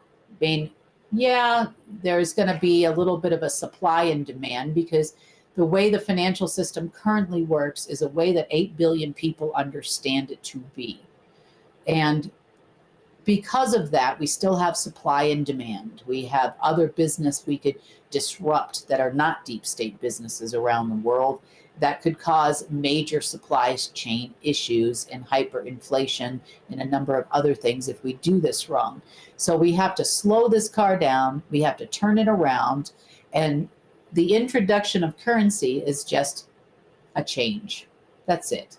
Your money looks different. It's not a note anymore. It's a credit or whatever. It's not even a credit. I guess you should just say, I don't know, we'll call it currency, because there's nothing else that we can call it that 8 billion people are going to understand. So this is the reason. I'm not trying to be difficult. I'm not trying to be a real pain, even to the deep state. I've just moved on over here. Allie's had no intention of actually creating or the capacity to create a QFS without guardian permission. You people tried to lie to those people in the nether world and told them you were in control of this planet, which was full on, I don't want to insult the bull, but you know what I mean, the sh word. So it's just full on BS, your EBS, right? Everybody bull craps with you people. So it could not create a quantum financial system without any kind of registration in the Hall of Records, number one. Number two, your ridiculous agreements that you keep filing are going nowhere, and half of them, the other lines that you knew nothing about before, are coming to me. I'm like, nope, reject. Sometimes I'll just put it on auto reject because you people are so ridiculous over there. But this is how I know that this is not going to happen. This is how I know that based on the laws of supply and demand, regardless of a currency being backed by gold, we still have a financial platform on this planet that runs on supply and demand. Therefore, they're lying to you when they say Nasara Jasara for two different reasons. Number one, Nasara Jasara or prosperity packages or whatever they call them sounds lovely. It would break the financial system. That's number one. It would, because you would have too much supply, not enough demand, and then nobody's going to go to work, and then nobody's going to be there to fly your plane, so you can go on vacation if you don't fly a plane. And if you are a pilot and you do manage to get to your destination, no one's working at the hotel anymore. I mean, you can just go on and on and on about why it doesn't work. As far as these people, look what they just did to just the few countries I named. They lied and said they were going to destroy all this stuff, but really this is all coming from the same cowboys that think they're going to run a financial system. They don't know anything about it. And they're going to steal those countries' assets, well, whatever they are. They're kind of already been redeemed years ago, like 4 decades ago. But the point is that they're lying. They never paid those people, and they are a useful tool for them. They consider governments a useful tool in SSP land and all those other people down the food chain. Why would they pay you? Are you a useful tool to the deep state? Can you control a country? Can you start a war? Can you do any of these things on your own? No, you can't. Why would they pay you? They don't even pay the people who do at this point, unless it serves a purpose, but most of the time it doesn't. So honestly, and as it relates to you operative people that are angry with me because I'm not supporting the Trump administration or whatever your problem is out there, hey, wake up. Wake up. That's all I'm going to say. Okay. The financial system changed. So we've talked about financial systems. We haven't talked about political control yet, and that is next on the list. So in the world of control systems, we have financial, military, intelligence, can't spell today, and we also have media. And last but certainly not least, we have political control. So let's talk about political control. Why were governments created in the first place? Anybody know? Take a minute, think about it. Let's talk about political. Okay. Now, as guardian, and we have had governments for a long time, but they were a lot different before Marduk came around. Also another system he created. As guardian, he had a responsibility to keep you people alive for a certain amount of time anyway, because you are good batteries as human beings. So there were certain services and whatnot that he would have to provide to you, absolutely have to. Things like, say, health. He got the incarnation wheel and the circle there and, all that kind of thing that happened. So therefore, they technically right now, governments in part provide you health and, they sort of monitor that kind of a situation. And by governments, we're also talking about like United Nations and all their lovely subsidiaries we know is the World Health Organization and World Trade Organization and, all of those other, you can even talk about other international government organizations, like the European Union, all of these things all fall under this political umbrella here. Okay. So, they're responsible in part for making sure that, they regulate drugs, right? And of course, keep out anything that isn't going to be on his prescribed health program, such as cures, because we don't want that. We have to constantly, have a need for money to come into the system. So, for example, if they cured cancer, right? Say there was a cure for cancer out there. Cancer cure. This takes you back to his other little plane in the gray section with Alpha. We need to provide, as guardian, Marduk would say to himself, I need to provide medication for the sick. That sounds lovely, doesn't it? Doesn't it sound kind? I need to provide medication for the sick. Well, but he didn't want to provide a cure because then he couldn't siphon money out for, these other kinds of people, who then, and then don't forget the Nazi Hydra Party, who make all the disease in the first place. And so he would have to generate diseases so that he could get money out of the Alpha system. Oh my gosh, we have a thing called cancer. We need to put a bond in the Alpha system, another debt to Alpha so that we can pay out more money. We have to help the sick. It's kind of like that guardian that says, I need to feed, my child. Maybe they adopted a child, they're a foster parent, and they adopt a child and they say, I feed my kids. And then so the state gives you, $1,000 a month per kid or something, or whatever it is these days. I don't know. And you give them hot dogs and bread every day, once a day, just to keep them alive. But you take the rest of the money and you go buy yourself a pair of Prada shoes or whatever it is you want. But technically you did your job, right? You gave them hot dogs and bread, if that, once a day, maybe once every 3 days, just to make sure, playing on the role that, well, you'll stay alive.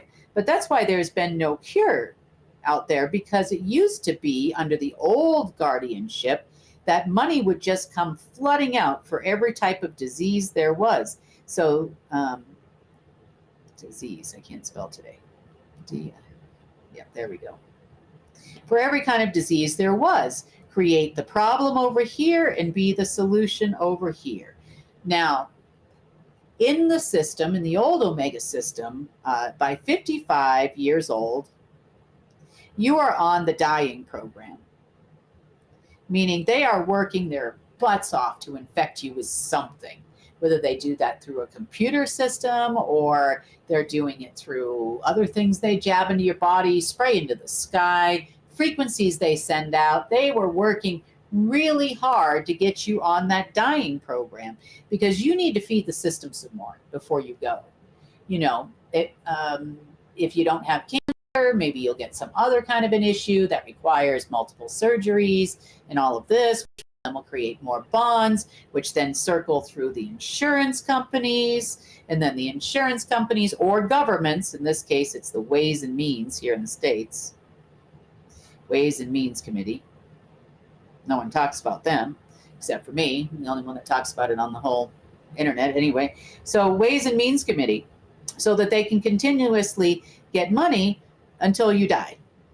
And hopefully the earlier the better for them, because then they'll recycle that soul back in here, wipe the memory so they don't remember anything, and then they come back in. So that's your old guardian. So again, he was an asset protector, kind of like, inhumane ranchers. I'm not saying all ranchers are bad, and I'm not saying eating meat is good or anything like that. So whether you're vegan or you're a rancher, don't take any offense to what I'm about to say. But there are a lot of people that treat their assets, known as cattle or otherwise, pigs and whatever else is out there, very inhumanely. They probably treat, a lot of ranchers probably treat those animals better than we were treated by our former guardian. And unfortunately, this was your guardian for as long as you're here. As long as you walk this earth, this is your guardian. It's not like you can grow up and get out of it. Well, we can, and we are working on that. That's why your job is just as important as, say, being the guardian's job. So let's talk about where we are now. Now, this is making the dragon families very unhappy. Their little United Nations tool and your NATO tool and all those other tools are not being paid for right now. And they're whining like little kids all the time. And it's the reason why the Lee family and the other Lee family in Korea, the other Lee family in Singapore, everything isn't putting out any money. And why you running around as the deep state, chasing master keys and bowing to the real ones and weirdo people with rings and all kinds of crap. When you fail on your side of it, you think you can still get these people to do something for you. No. And their assets are no good. No. Okay? So this is part of political control. So we could say governments were created with humans that work there down the line. So I'll repeat. Guardian job. Keep the assets alive. This was Marduk before. Keep the assets alive for a period of time and to ensure that the incarnation cycle continue to function. See if you can get people to sell your soul to Satan, soul selling, making contracts, being famous, all those other ways.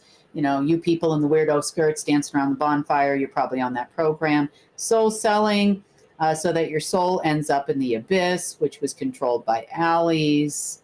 AI, that is an AI function, and then your essence would then be converted into dark essence and feed the AI system. See, even you people that sell your soul there in the Illuminati and the Order and the military and global headquarters, you just basically go, when you die, to be AI food.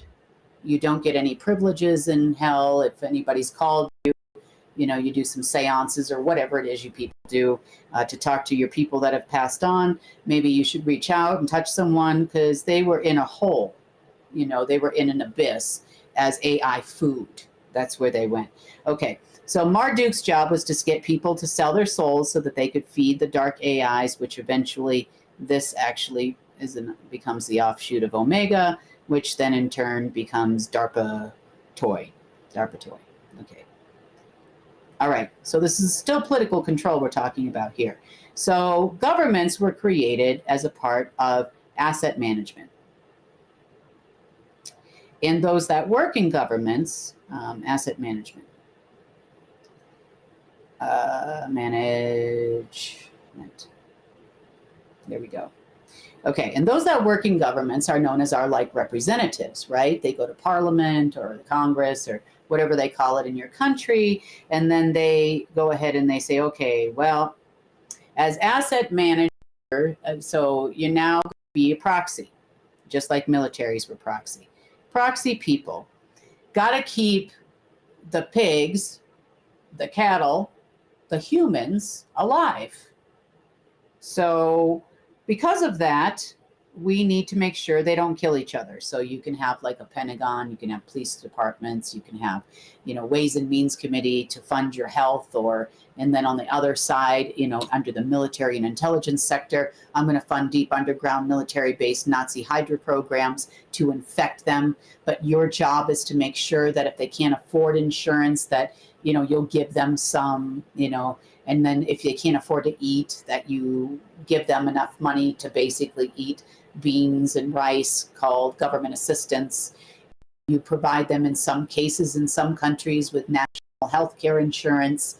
We need the assets to generate the energy. And there has to be a certain amount of them on this planet to generate the energy. And by the way, if you can get them by implied consent to sell their soul, so we can power this, and then of course power all of people, the Abraxas and other non-human beings in the nether world, that would be great too. But if not, we can keep them alive. So they go to church, they become Christians, they refuse to sell their soul. Okay, fine. We'll kill those people faster so that we can try to get a new one in here and then try to get them to sell that soul early. We're going to create programs where we send frequencies through music and other things to try to get these people younger. We gave them all smartphones so that we can send frequencies through that. Or how about some gaming or something, We can create different programs for this next generation so that we can surely get the majority of them to sell their soul. But again, there is no more war. There is no more covenant between Marduk, and Marduk is no longer the guardian. So as far as the political system is concerned, your politics, I'll come back over here. Your politics and your political systems and your governments are of no concern to me. See, I think it's better to rely on people to feed other people, because historically speaking, and I've watched this happen, in times of despair or difficult times, people support people. And very rarely does the government come to those people's aid. So you have a new guardian, that would be me. Fairly new in relation to 16,000 years. Okay. So I've been the guardian for quite a while now, not quite a decade, but well, I guess you could say. All right, so that's me again, still me. And if they'd like to dispute this political control situation they've got going on here, feel free again to call the Council of Nine and Source and whoever else you got to call and dial in and see if they'd like to get back on your killing program. Let me know how that works out for you. I have instructions otherwise. There are covenants in place that prevent that. So, okay, so governments. Every contract and covenant I have had to keep governments alive is expired. I've been telling everybody this for a long time. Tom Melville has been telling everybody this for a long time. So I'm not sure where the confusion is. So just because you put an orange guy in an office doesn't mean I'm going to do the same thing I did last time. Years have passed. A lot of work has been done. We're not at war. I don't need a nanny anymore. I don't need that kind of guardian. Maybe you've been fired by the foster system, so to speak, for feeding your child a hot dog once every 3 days just to keep it alive. Therefore, I don't feel the need to send you that $1,000 a month anymore. In this case, trillions of dollars a year. So I'm not sure what purpose you serve in my life, because see, as guardian, I don't think the way you do. I want a guardian that is going to help humanity learn who they really are. I want a guardian that is going to actually provide a service for humanity. I don't want a guardian, I'm not the guardian that is going to provide humans with a disease, but I want to provide them with a cure. So I'm not sure where governments, you know, and seriously, I mean, I know the SSP has now become the shadow government in many places, and they think that's political control, and therefore they're entitled to have me money whenever they feel like it. But I don't need to do that. I don't care. There's no war on the other side. You are not the asset management group anymore. So I'm not sure why you think that this is important to do. I don't know, maybe you are, you know, trying to be the controller of Earth, but I don't think you really even understand what that means. I think you think that means if I control governments and the financial system and military intelligence, I can control the world. Well, not really, because there's some other positions that have always been in place that are higher than that out there. So governments, United Nations, you know,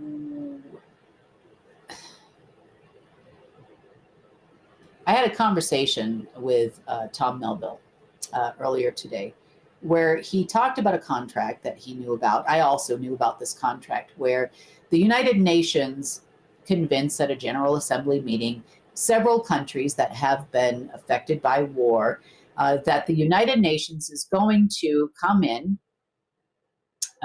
with the Take a Peacekeeping Force. I call them Take a Peace, you know, PIECE, not PEACE. So the Take a Peacekeeping Forces would come in and, you know, take out all of these landmines and, you know, cluster bombs that are still there from the Vietnam War, and, you know, and clean up all the Agent Orange or whatever dioxin that's still affecting all the people over there, and, you know, the nuclear waste from blowing up Chernobyl as part of war, and, you know, all the things that they've done anywhere. So anyway, about 13, if I recall, 13 to 15 countries signed up for this, and they all gave money towards the cause of cleaning up the landmines. Again, remember, this is a humanitarian project. I put the landmines there with my right hand. I take the landmines out with my left hand, and both times I get tons of money. Now, they collected the money and they went into what's called a trade program, a high-yield trade program, an off-ledger high-yield trade program, and generated billions of dollars to do this. Now, did they extract any of these mines or anything? No, they didn't do anything. But they claimed they did, you know, and they reported through military and intelligence systems that they sent people there to clean the mines. It's not their fault that they didn't do a really good, thorough job, now is it? They gave them a bone, maybe 50 grand, 100 grand, you figure it out, tell them that equipment's coming, it never comes, and they steal like $100 million or $200 million for that operation, and they use it for their own purposes, mainly to buy yachts and a visa and probably small children to be pedophiles with or something. I don't know. But anyway, the point is that how the political system works. Other ways the political system works. It's all about what I call pork. It's not just about financial systems. You're supposed to be the daddy, right? So, in your country, I don't know if you do have it or you don't have it.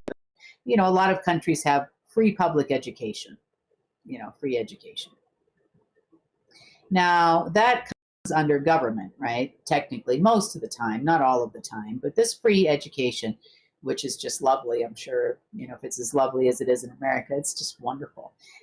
So this free education comes to you, and as a human, because this is part of the Guardian program, we have to teach them how to be, members of society and math and, all that lovely stuff you're supposed to learn at school. So you get it free.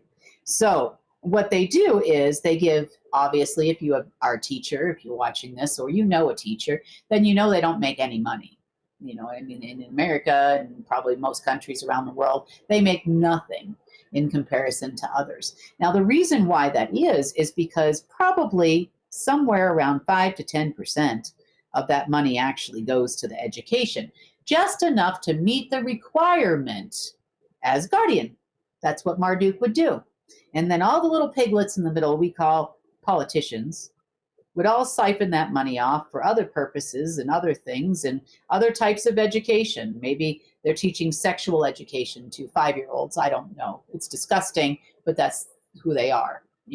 That's who these politicians are. Pelosi, anyone, in that little scandal that happened, that's not the youngest one they have at their house. And they were both having sex with that guy. So let's not lie here. And now she's not with us anymore, even though she's still talking on TV. That's what they do in the world of politics.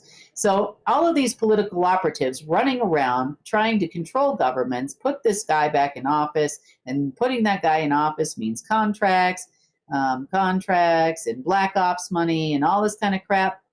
Baloney. You're a guardian. You're not part of the new guardian system.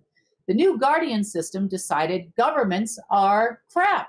No one's bothered to come to talk to me. I don't have a contract with you. You're not the foster parents anymore who come to the state, which is me, technically.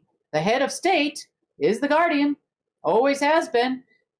Guardian. That's the head of state. That's me. So because I am the head of state in all political affairs, I have decided to fire all you people. You are a beep guardian. You don't provide that one hot dog a day you're giving all the people, and I use that as a metaphor. These little, okay, so the fire department comes and takes care of my house if it's on fire eventually. In some parts of the world, they've got one fire truck that's probably twice as old as me, and it's still running somewhat. When it runs, it actually will put a fire out, and it's for like a country that's half the size of the United States. So when they get there, okay, well, technically we're putting the fire out. If there's a fire, we'll hose them down, got to generate that energy. You people are terrible guardians. You're that weirdo foster parent that takes $1,000 or $2,000 for the kid, and you give them one hot dog every 3 days to keep them alive. You're that parent. That's who you are. So right now I have no contract with you. I have no agreements with you. I don't care orange, White Houses, parliaments, House of Lords, you name your game in your country, I could care less. If you all went bankrupt, took the market with you, good riddance to you. As far as people's retirement and everything else, all that's taken care of. I don't need you people at all at this moment. You do not provide a service to me. I am not the same as Marduk. I don't want to feed people one hot dog every 3 days. I would like to give them a good life. I even offered at one point in time to pay you people to turn it around. Hell, I paid for it. I gave money to governments, plural, Russians, British. I gave money to every government in the world in March of 2018. And what did you do? Under the guise of an infrastructure project we called the Global High-Speed Rail, what did you people do? The answer to the question is nothing. You spent it all, and now you're broke again. So now you are yelling at me. No, I'm yelling at you. Go away. I don't care if every government fails. You can put yourself in there as a shadow government. You did all that damn work. No one cares. I don't care. So I'm going to be the guardian myself. I appointed a new organization we call CARE to be the new guardian, to help humanity, to give us a better life until they no longer need a guardian. And I have said this consistently to everyone listening right now.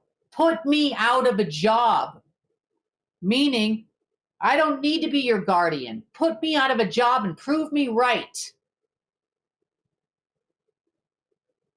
That's all I want. Put me out of a job. You know what? I don't need to be ground commander anymore. I don't need to have any of these hats. I'm also responsible for you people to the Universal Council as an ambassador. I am responsible for your peep show that you've been creating on this dang planet. So much so that they realized how retarded people in the deep state are, and they appointed people like the coalition to assist when needed. We had legions come here, and you people still didn't figure out you lost the game. So where are we going in 2025? The Guardian has decided, as Guardian, that I need a lot of help to help 8 billion people. So we created an international sovereign organization under an unknown country, which is also me. No matter how many times you try to think that it's going to revert back to you people and hack the crap out of it for the last 3 days, it hasn't gone anywhere, has it? No, it has not. Which gives me political control and the ability through the Hall of Records, which I also control, to make a new organization we call CARE. And many people, many good, smart, intelligent people are a part of CARE. Who actually care? Center for Amity and Restoration of Earth. Well, what a concept. Sure, do they want to have money for their own family, to feed their own family? Yes, but they do not need 90% of hundreds of billions of dollars to do it. Nobody could spend that kind of money in a lifetime. And they know better. They know that they would get kicked out of here if that happened. Your old guardian didn't care. The new one cares. As far as political systems are concerned, we will just have to create our own. And by that, we're not recreating tyrants. The oppressed are not going to become the oppressor. If you are going to regulate things like food and other things, because there's going to take a long time before you're going to get people to understand there are alternatives, and to test those alternatives in real life, not listen to somebody on YouTube who said that this is a cure, because it might not be, and it might not work for everyone, and it might not work for every type of cancer, as an example. It might not even be a preventative for certain people with certain blood types and certain genetic history. You don't know that unless it's tested through a care facility. You don't know. Putting out YouTube videos is not health and wellness. It's not. Copying other people's TikTok videos is even worse. We need to have a structure that helps people. And that's what CARE is going to do. We need teams of actual biological scientists that are going to test the fact that X cures Y. And that's the stuff we're going to fund. We are not going to fund you and your disease department on the one side and your drug manufacturers that are just make you take a pill every day or every month or whatever it is, or an allergy shot or a vaccine or anything else, because it doesn't work. If it worked, we would have no cancer, because it's not meant to work. And I just explained to you why it's not meant to work. And this is your political structure of planet Earth. And then they have your panels of experts that will tell you, eat this, diet this way, shoot this and whatever, and you're going to be all better for now. And then just come every week and get your pill and your shot and your whatever else, and you're going to be all fine. Well, we're not fine. We never had a disease we call autism until the last few decades. It didn't exist. Now it exists. Now, deep state, can you answer me why it exists? Can you answer that question? I know why it exists. And I know that you specifically give things to newborns to make it exist. Now, don't you? And some people can overcome it and some people can't. And now we have autism, and we have other things like on the spectrum, on kind of leaning towards autism, but not quite autism. And people are just finding out now in their 40s and 50s and 60 years old that that's who they are.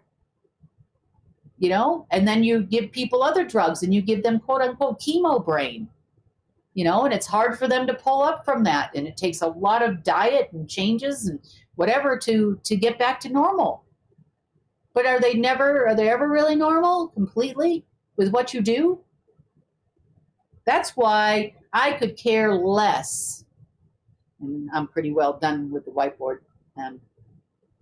But that's why I could care less about funding governments. That's why we created CARE. CARE is so much more than you could ever possibly imagine, and the responsibility that is laying on your shoulders as being a part of CARE is huge. But you know what? There's a place for everybody at CARE. So maybe you're not a scientist, and maybe you can't research, and you don't have the facilities, and if you do, maybe that'll be the place for you. And maybe it's not for you. Maybe you just want to make sure that people can get an essential card and sign up. Maybe you just need to, maybe you have time to answer your phone for 4 hours a day because you're raising a family, and you can say, yes, you can go to this website. Let me walk you through it so you can get your essentials card, or you can get your assistance you need for wage disparity. Your essentials, your assurance, whatever it is that CARE is providing. Maybe you're just that person that has time to do that a couple hours a day while your kid's taking a nap. Maybe that's the case. But whatever it is, again, when the people unite, put aside your political differences, your color of your skin concepts you got from your parents or wherever it came from, just put it all aside and just remember, if the people unite, we wouldn't have a deep state. And you're going to have to do that. And I believe that year is this year. You're going to have to do it, whether you like it or not. So please stop arguing over ridiculousness and constitutions and everything else, because it doesn't look like you're going to have a constitution or a government anytime soon. This is their choice. They have chosen not to work under the new guardian's terms and conditions for payment. And I will not let it happen ever again. So this is your year.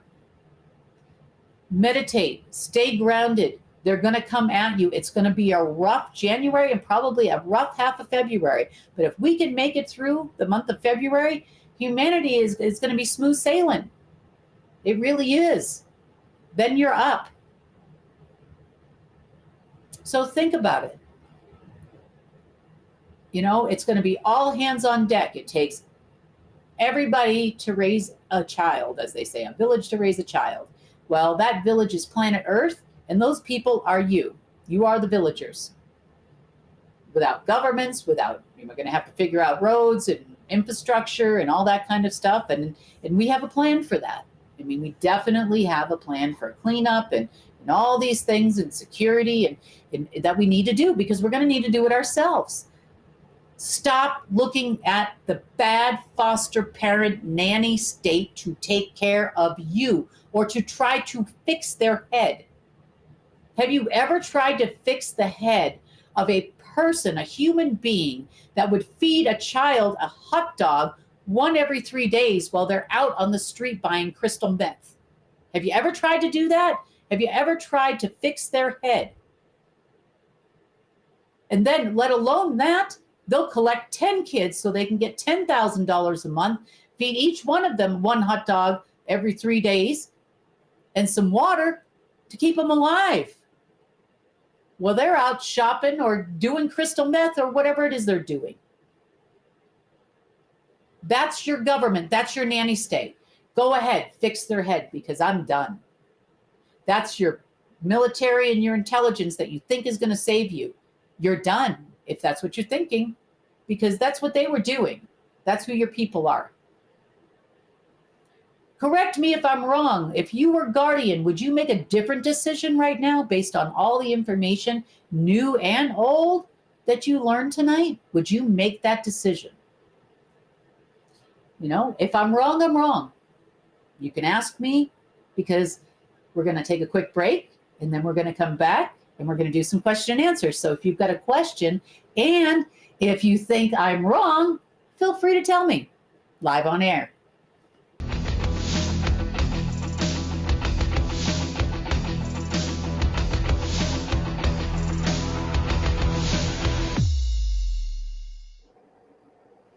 And we're back. That was a lot of information for one night, but I hope that helps you understand the concepts of what's happening right now. I did have a moment to collect some questions that came from our staff. So thank you so much to all of you that hung in there with me for, oh my gosh, it's been a couple of hours now. So that was a lot of talking for one night. So let's get to a couple of questions. Then we'll see where we end up, how many I can get answered in the next hour. So, or thereabouts. I don't want to keep all of you a really long time on a Friday night or a Saturday morning, depending on where you are. So let's get into it. Okay. I have a question from Emma Mork. Where do we human souls come from? Is it mostly Lyra? Is what she'd like to know. Well, human souls come from source. That's where they all come from. As far as where you have lived in other lifetimes, we have a variety of souls that are living here on Earth. So some of us have been on Earth many times, especially over the last 3 million or so years. We have come and gone and come and gone and come and gone. And it's not because we have life lessons to learn and what a lot of people say. I would say it more has to do with the incarnation programs and some of the things I explained earlier this evening. But are there any souls from Lyra? Sure. Do I know others that are Lyrian? Yes. Matter of fact, one of the parties that sits on the main council of the Universal Council, or Intergalactic Council as it's sometimes called, not Galactic Council, Intergalactic Council, is from Lyra. She is extremely tall. She does have blue skin, but she is not a bird-like as other people in the alt media have explained. She's lovely, lovely person, is a female. And yeah, so I would say, yes, there are also many people that have been sent here for this time, meaning to aid with the transition, to fight the war. And yes, some of you signed up to be in this lovely situation that us humans all find ourselves in right now. So I guess you could say we all have a job to do. Depending on where you're from, you might still be in contact with those that are from your planet of origin. You might call them guides, you might call them family, they might introduce themselves in a number of different ways. And they all have different techniques for what we call an inside out transformation. So you could say that your origin is always source because you're an organic being. But as far as your last place you may have been, it could be any number of places. So I hope that answers your question. Okay, next. This one doesn't have a name, but it says, what information is in the Giver of Life Declaration document? And can it be translated into an Earth language? If yes, when can we possibly expect to see it? And will it be printed out? Well, at one point in time, we thought the archivists were going to do it, but that clearly wasn't the case. The Giver of Life Declaration is written in what we call a light language because it is a source-originated agreement. What is a light language? Well, all language, even human languages, are a frequency. When we speak certain letters in a particular order, it gives out a frequency that the person can understand. And I know that right now on Earth, it feels like we all speak different languages depending on where we are and where we come from. But in reality, you can actually train your brain to understand any language you want to in the world. Believe it or not, just by picking up on the frequencies. You have that human capability from birth. It is also the reason why we understand things like we call body language, and why we might innately be visiting a foreign country and can actually understand where to go and what to do. You start to recognize the pattern of the letters, and you know that that is a grocery store, as an example. That's something you do with your eyes, but you can also do it with your brain. A light language is a frequency. It sounds, do you ever meet a person and their voice just sounds so calming and so soothing? And it's because your frequency might match their frequency. They can speak the same words as another person, but it just feels different from that person. Maybe that can kind of clue you into the fact that you're not only picking up on what the person is saying, it's how they're saying it to you that just feels right. So will it ever be translated into a human language? I sure hope so. What kind of things are in there? This is a complete reversal of the death process. Death is created by time, because time would dictate that unnatural clockwise flow of things. It's like our clock goes around in a clockwise position or rotation. So as did your cells, as do your mitochondria, as did other things that make up your person. So a reversal of that rotation actually flows with the frequency of love, which feels right. That is what comes from source, and that is the natural flow of all things that make up matter in an atomic clock, so to speak, even smaller than an atom, down to a quark level and a preon level.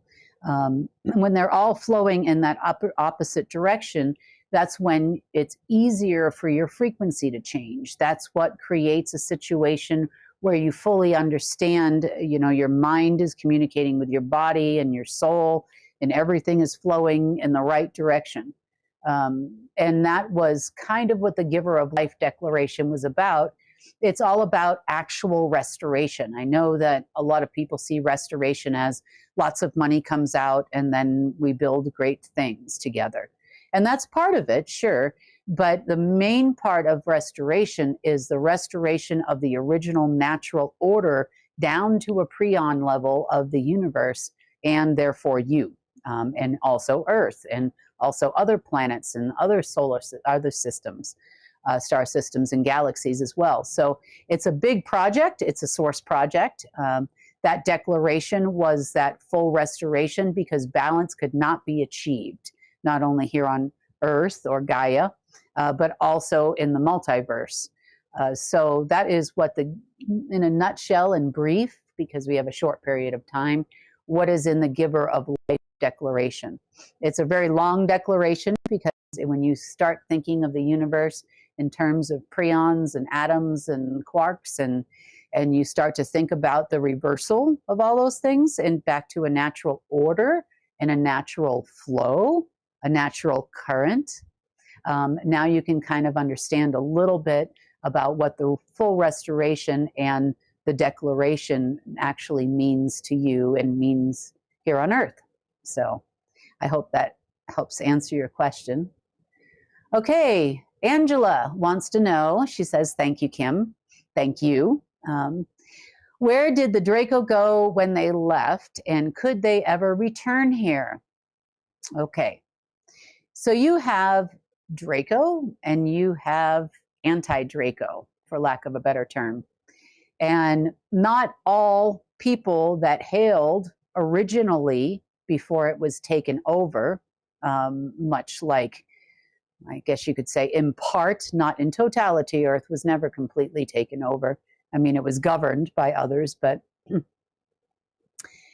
a full invasion and a full attempt to wipe out the original Draco species, or those that are from Alpha Draconis, and insert anti-Draco, much like they inserted a lot of anti-humans here on Earth, we know as like Abraxas and other anti-humans here on Earth. Those will never return. That form of Draco will not return here, mainly because there isn't really any to return. Folks that hail from the Alpha Draconian star system, the original folks, somewhat scattered, some were slaves, and possibly those beings that hailed from that galaxy could possibly be here, but they don't have an intention of taking over this planet in the same way that the anti-Draco or those that invaded that galaxy did. So hope that answers that question. Let's see. Tiffany wants to know, will assurance come online for medical insurance in 2025? I believe it will. I believe this is our year. Again, it's going to take all of us to make sure it happens, and all of us to make sure that it is available everywhere, down to how do people get it, how do providers use it, how does it work, and a lot of education we're going to have to do. So there's going to be an enormous amount of education, that, by whatever name you want to call it, information that is going to need to go out to a lot of people as we educate. I hate using that word, but as we educate people. And this was one thing I was trying to get the other education division to understand, that yes, we must educate our children in a certain way. We must also have education for jobs and re-education for new technologies, for current things that people do, like construction work, and there'll be new technologies and new things available and different ways of doing things that are building cars, and and we want to keep those people in a good paying job, or better paying job. So there's a lot of work that has to be done, and this is going to be part of the education division of care that will help structure something so that not only children have a better education, but also adults are going to need a lot of re-education as we move into a different system. There's probably also going to be needing, some people are going to need a hotline when they figure out that, the government's not going to provide this kind of stuff anymore. And really, it's all about people uniting, and how quickly can we unite to disperse said things? How quickly are we going to make the transition to a different system? How long will people be hanging and waiting for, all the things the deep state is promising right now? You know, this is also part of education too. So the faster we all come together, the faster this is going to happen. That includes security. So, okay, let's see. The Hertz sound frequency was changed sometime age. Okay, so it must be some time ago to the benefit of the deep state. Will it ever be changed back to its original? Also, will the 12-month calendar ever be changed back to 13 months? Okay. Well, let me answer the first part. Okay, the frequency here is designed for optimal energy extraction for a dark purpose. The fact that humans participate in this frequency modulation, FM, interestingly enough, and AM, amplitude modulator, is part of that same program to keep you from being you, who you really are. Now, as far as changing those frequencies, they are changing. That's the reason why we've been so topsy-turvy, in part, as far as human life is concerned on this planet, because they keep, and AI systems kept trying to lower that frequency so it can get A, fed, and B, enter into your person, enter into this planet, and cause more disruption. The fact that the deep state participates in that is because they want those things to come so that they can be successful. I guess they still think that this thing cares about them. So frequency is also something you can change yourself in part. You can only listen to certain music that vibes with your vibe. It'll become painful if you listen to the wrong music. You know, the more you change your own frequency, and sometimes it's hard because I know we live in a very difficult society, but you do have some control over that. And together, united, and I'll repeat that again, because that's why this is called United Network, because together and united, we can change the frequency of the whole planet. We can do it together. So that's possible. And now, as far as the wrong music or something coming through a computer, you'll turn it off. It won't feel good to you. It'll make you sick. Just like watching certain programs or television shows or whatever it is also make you feel a little off, especially the more, I hate to use the term enlightened because that's not really the term. The closer you get to source, the more those things will bother you. Okay, next, will it ever be changed back to its original? Okay, well, that answers that question. Also, will the 12-month calendar ever be changed back to 13 months? Well, let's talk about calendars and time for just a brief second. So calendars are a human invention, mainly to keep us on the go. We have certain events that happen, certain times of year. It also has to do with astrological control that are coming to Earth from different constellations, as far as ownership and control, especially our astrological signs, so to speak. And your mannerisms on this planet are also dictated by some of the space junk, I guess you would say, that's there. As far as our world is concerned, how is having 13 months versus 12 going to change your life? Is it because you'll appear younger? Appearing younger is a lot more than just that extra month, isn't it? But we want to focus on things that change our lives. Is going back to something that was still created by other groups of folks, let's say non-humans that were here, that created everything for their own purposes? Is that better? Wouldn't it be better if said change was going to happen, that we make that change for a benefit to the holistic world of you and Earth, and for as long as you choose to be here, not that somebody chooses it for you? So that's what I would think about when I think of a calendar and how many months should be in a year. I think more in terms of holistically and what the benefit would be. Okay, can you tell us, this is Linda, wants to know, can you tell us more about the fee you spoke of the other day that will possibly be mean? I think I kind of explained that a little bit earlier. In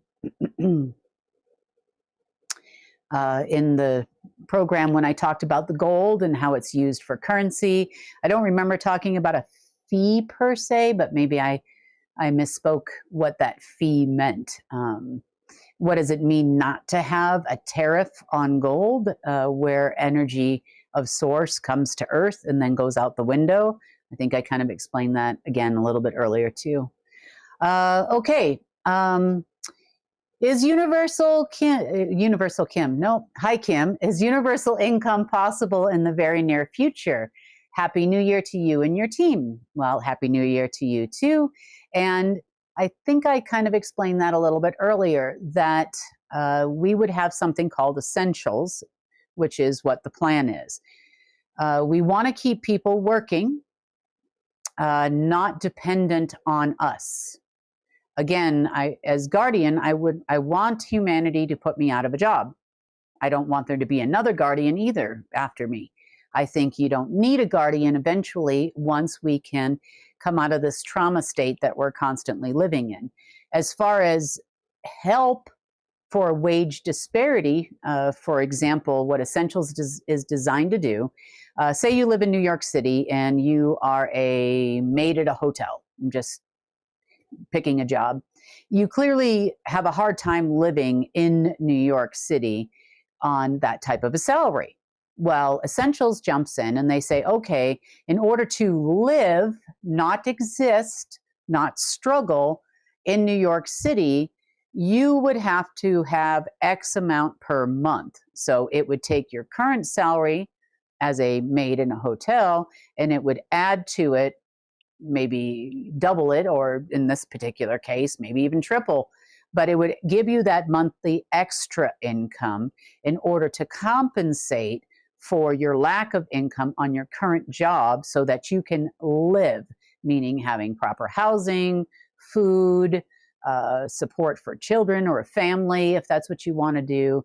That's what Essentials is designed to do. So is that actual, depends on what your, universal income, depends on what your definition of universal income is. Do I think that we should get money every month to some ridiculous amount? Well, no, because we still need you as humans to do things to support the village, right? It takes a village to raise a child, and the child, I guess in this case, is all of humanity. So we still need people to fly planes and drive taxis or drive Ubers, or have restaurants where we can go out to eat and do things that we enjoy without having the people that work there struggle, the business owners struggle, and us still being able to enjoy that privilege, whatever it is we're trying to have. Some cases, these things are critical, like doctors and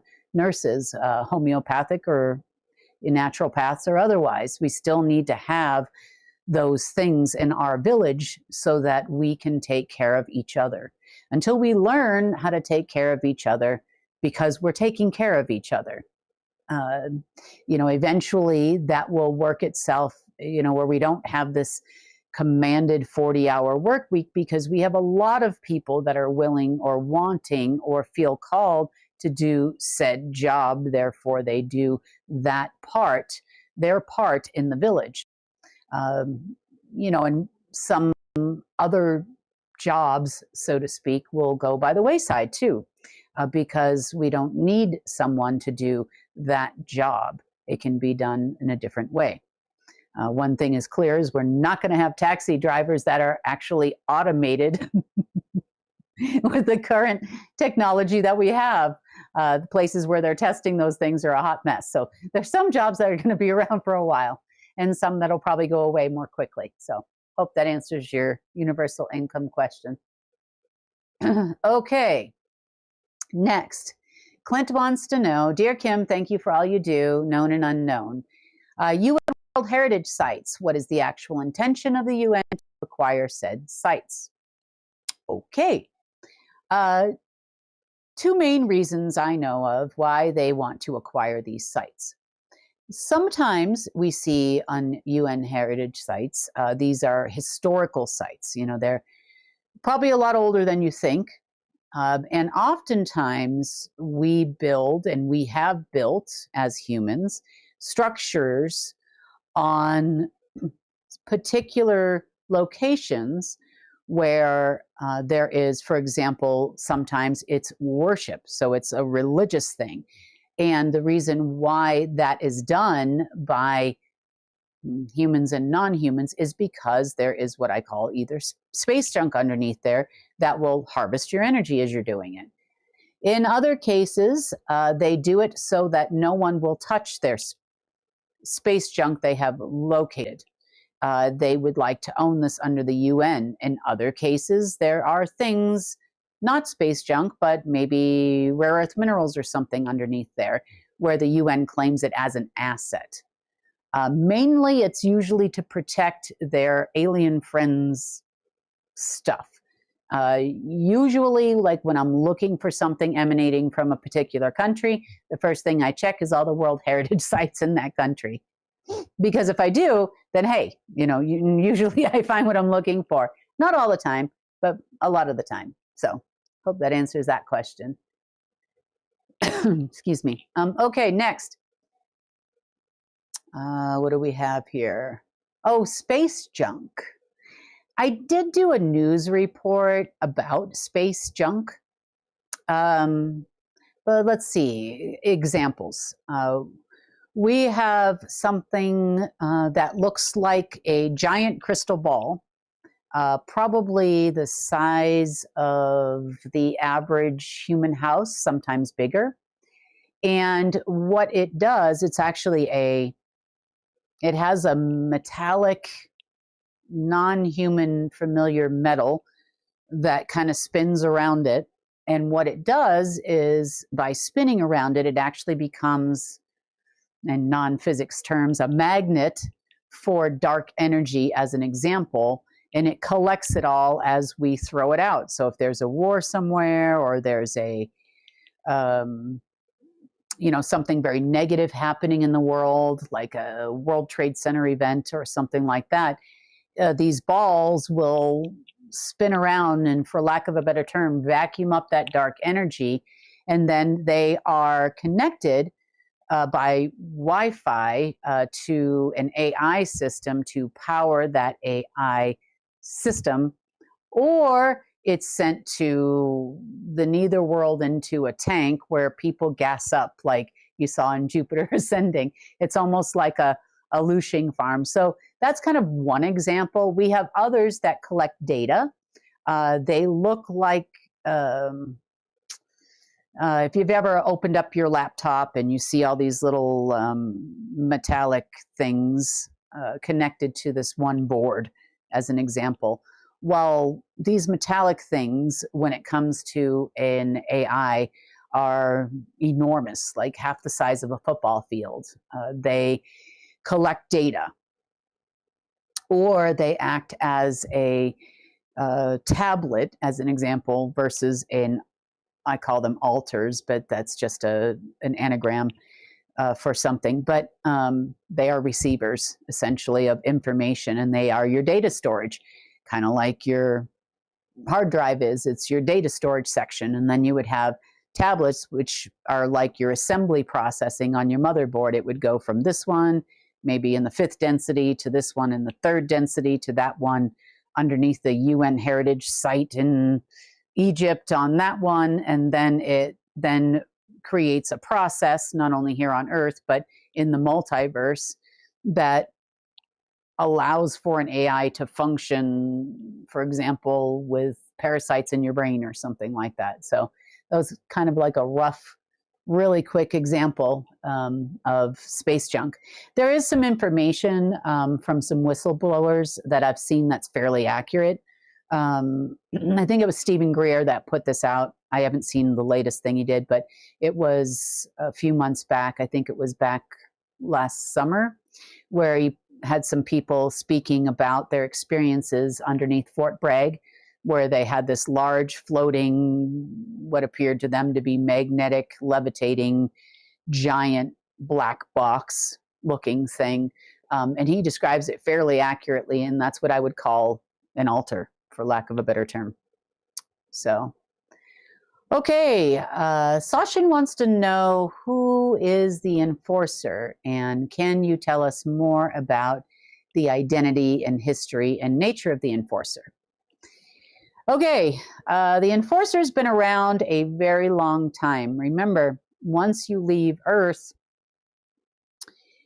in space, so to speak, there is time of no time. So people live a lot longer than we do. And of course, there's many reasons for that. The enforcer's been around a really long time. He is and has been appointed a part of a fleet. He's not the only one of his kind. And sometimes on occasion, we have more enforcer group people here than other times we have less. His predominant job is, you could call him, he works for the Universal Council, or works with the Universal Council. And a long time ago in our time, I'd say probably a few billion years ago, his fleet came to be, in Earth years anyway, it came to be kind of like, if you look at the Universal Council, kind of like our United Nations. Our United Nations is sort of the government, allegedly collective government, you know, where all the governments come together, which is complete lie, I just explained. But their peacekeeping forces would be like the enforcer.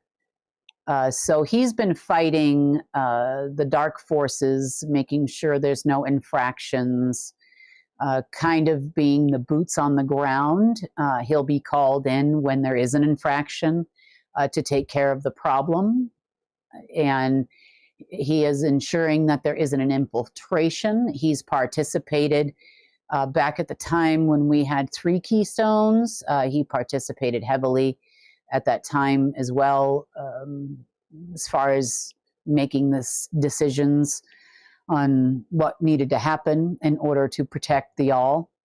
So by the all, we mean the universe, all the people, all the beings. So that is who the enforcer is. As far as where he's originally from, I don't have an English word that I could tell you right now to describe it. He is tall, probably 15 to 17 feet tall. What is he like? When I first met him, he was very military-like. He was very cold, militant. Over the years, since it's been quite a while, we've been working together. He's kind of Sky Command, I guess you would say, but this is a tandem thing. He does a lot of work here on the planet too. So, and I do a lot of work elsewhere. So it's just kind of like an effort that a partner, I wouldn't even call it a partnership. I would just say we are comrades. And he's been a wonderful comrade to have in this battle, for sure. And he's looking forward to going home and retiring. So hopefully, hopefully we'll get there soon. So that's kind of who he is. Okay, Samosa wants to know, you said in April that HSBC will fall and Bank of China will follow, and that the archivist says governments will collapse within weeks. Both predictions didn't happen. Any comment? Oh, lots of comments. Earlier today, I explained the money magic way of doing things. So for a while now, until they can gain full control over these institutions, they have been faking it. Fake it till you make it. Fake assets, fake government bonds, fake numbers to keep things from falling, quote unquote. So it is a giant robbing Peter to pay Paul kind of thing. And then, of course, there's the media that's not putting out information of what's really happening. As far as the archivist is concerned, you know, governments are a perception, really. They are, I explained kind of what they are. And how are they functioning? Well, they are too robbing Peter to pay Paul until the date comes where they can keep it moving. Their motto has been make it through 2024 till we can get to 2025. So here they are, and here we are. Maybe the archivists said that because they thought something, but again, the archivists weren't exactly our friends, turns out in the end anyway. But that would be my comment. My comment is, how long can they fake it till they make it? You know, again, they don't want to lose any kind of thing they perceive as a control structure because they feel the need to keep control. I don't know why. I guess to please people or beings that are no longer in existence. So, okay, let's see. What else do we have here? Oh, that's it. That's all they sent me. I guess according to production, who's in my ear, we're running out of time. So that's all the questions they sent me for tonight. Hopefully we'll do this again really soon, and we'll answer more of your questions. So thank you so much for being here with me tonight. I know it's really late in some places and really early in others, but we tried to make it kind of a little half and half of everything. We'll change up the time a bit too, so that if you didn't catch us live, maybe next time you can catch us live. So once again, you've got a big job to do in 2025. So I hope you're up for the challenge. And thank you so much for being you and being here tonight. And I look forward to 2025 being a much better year for everyone.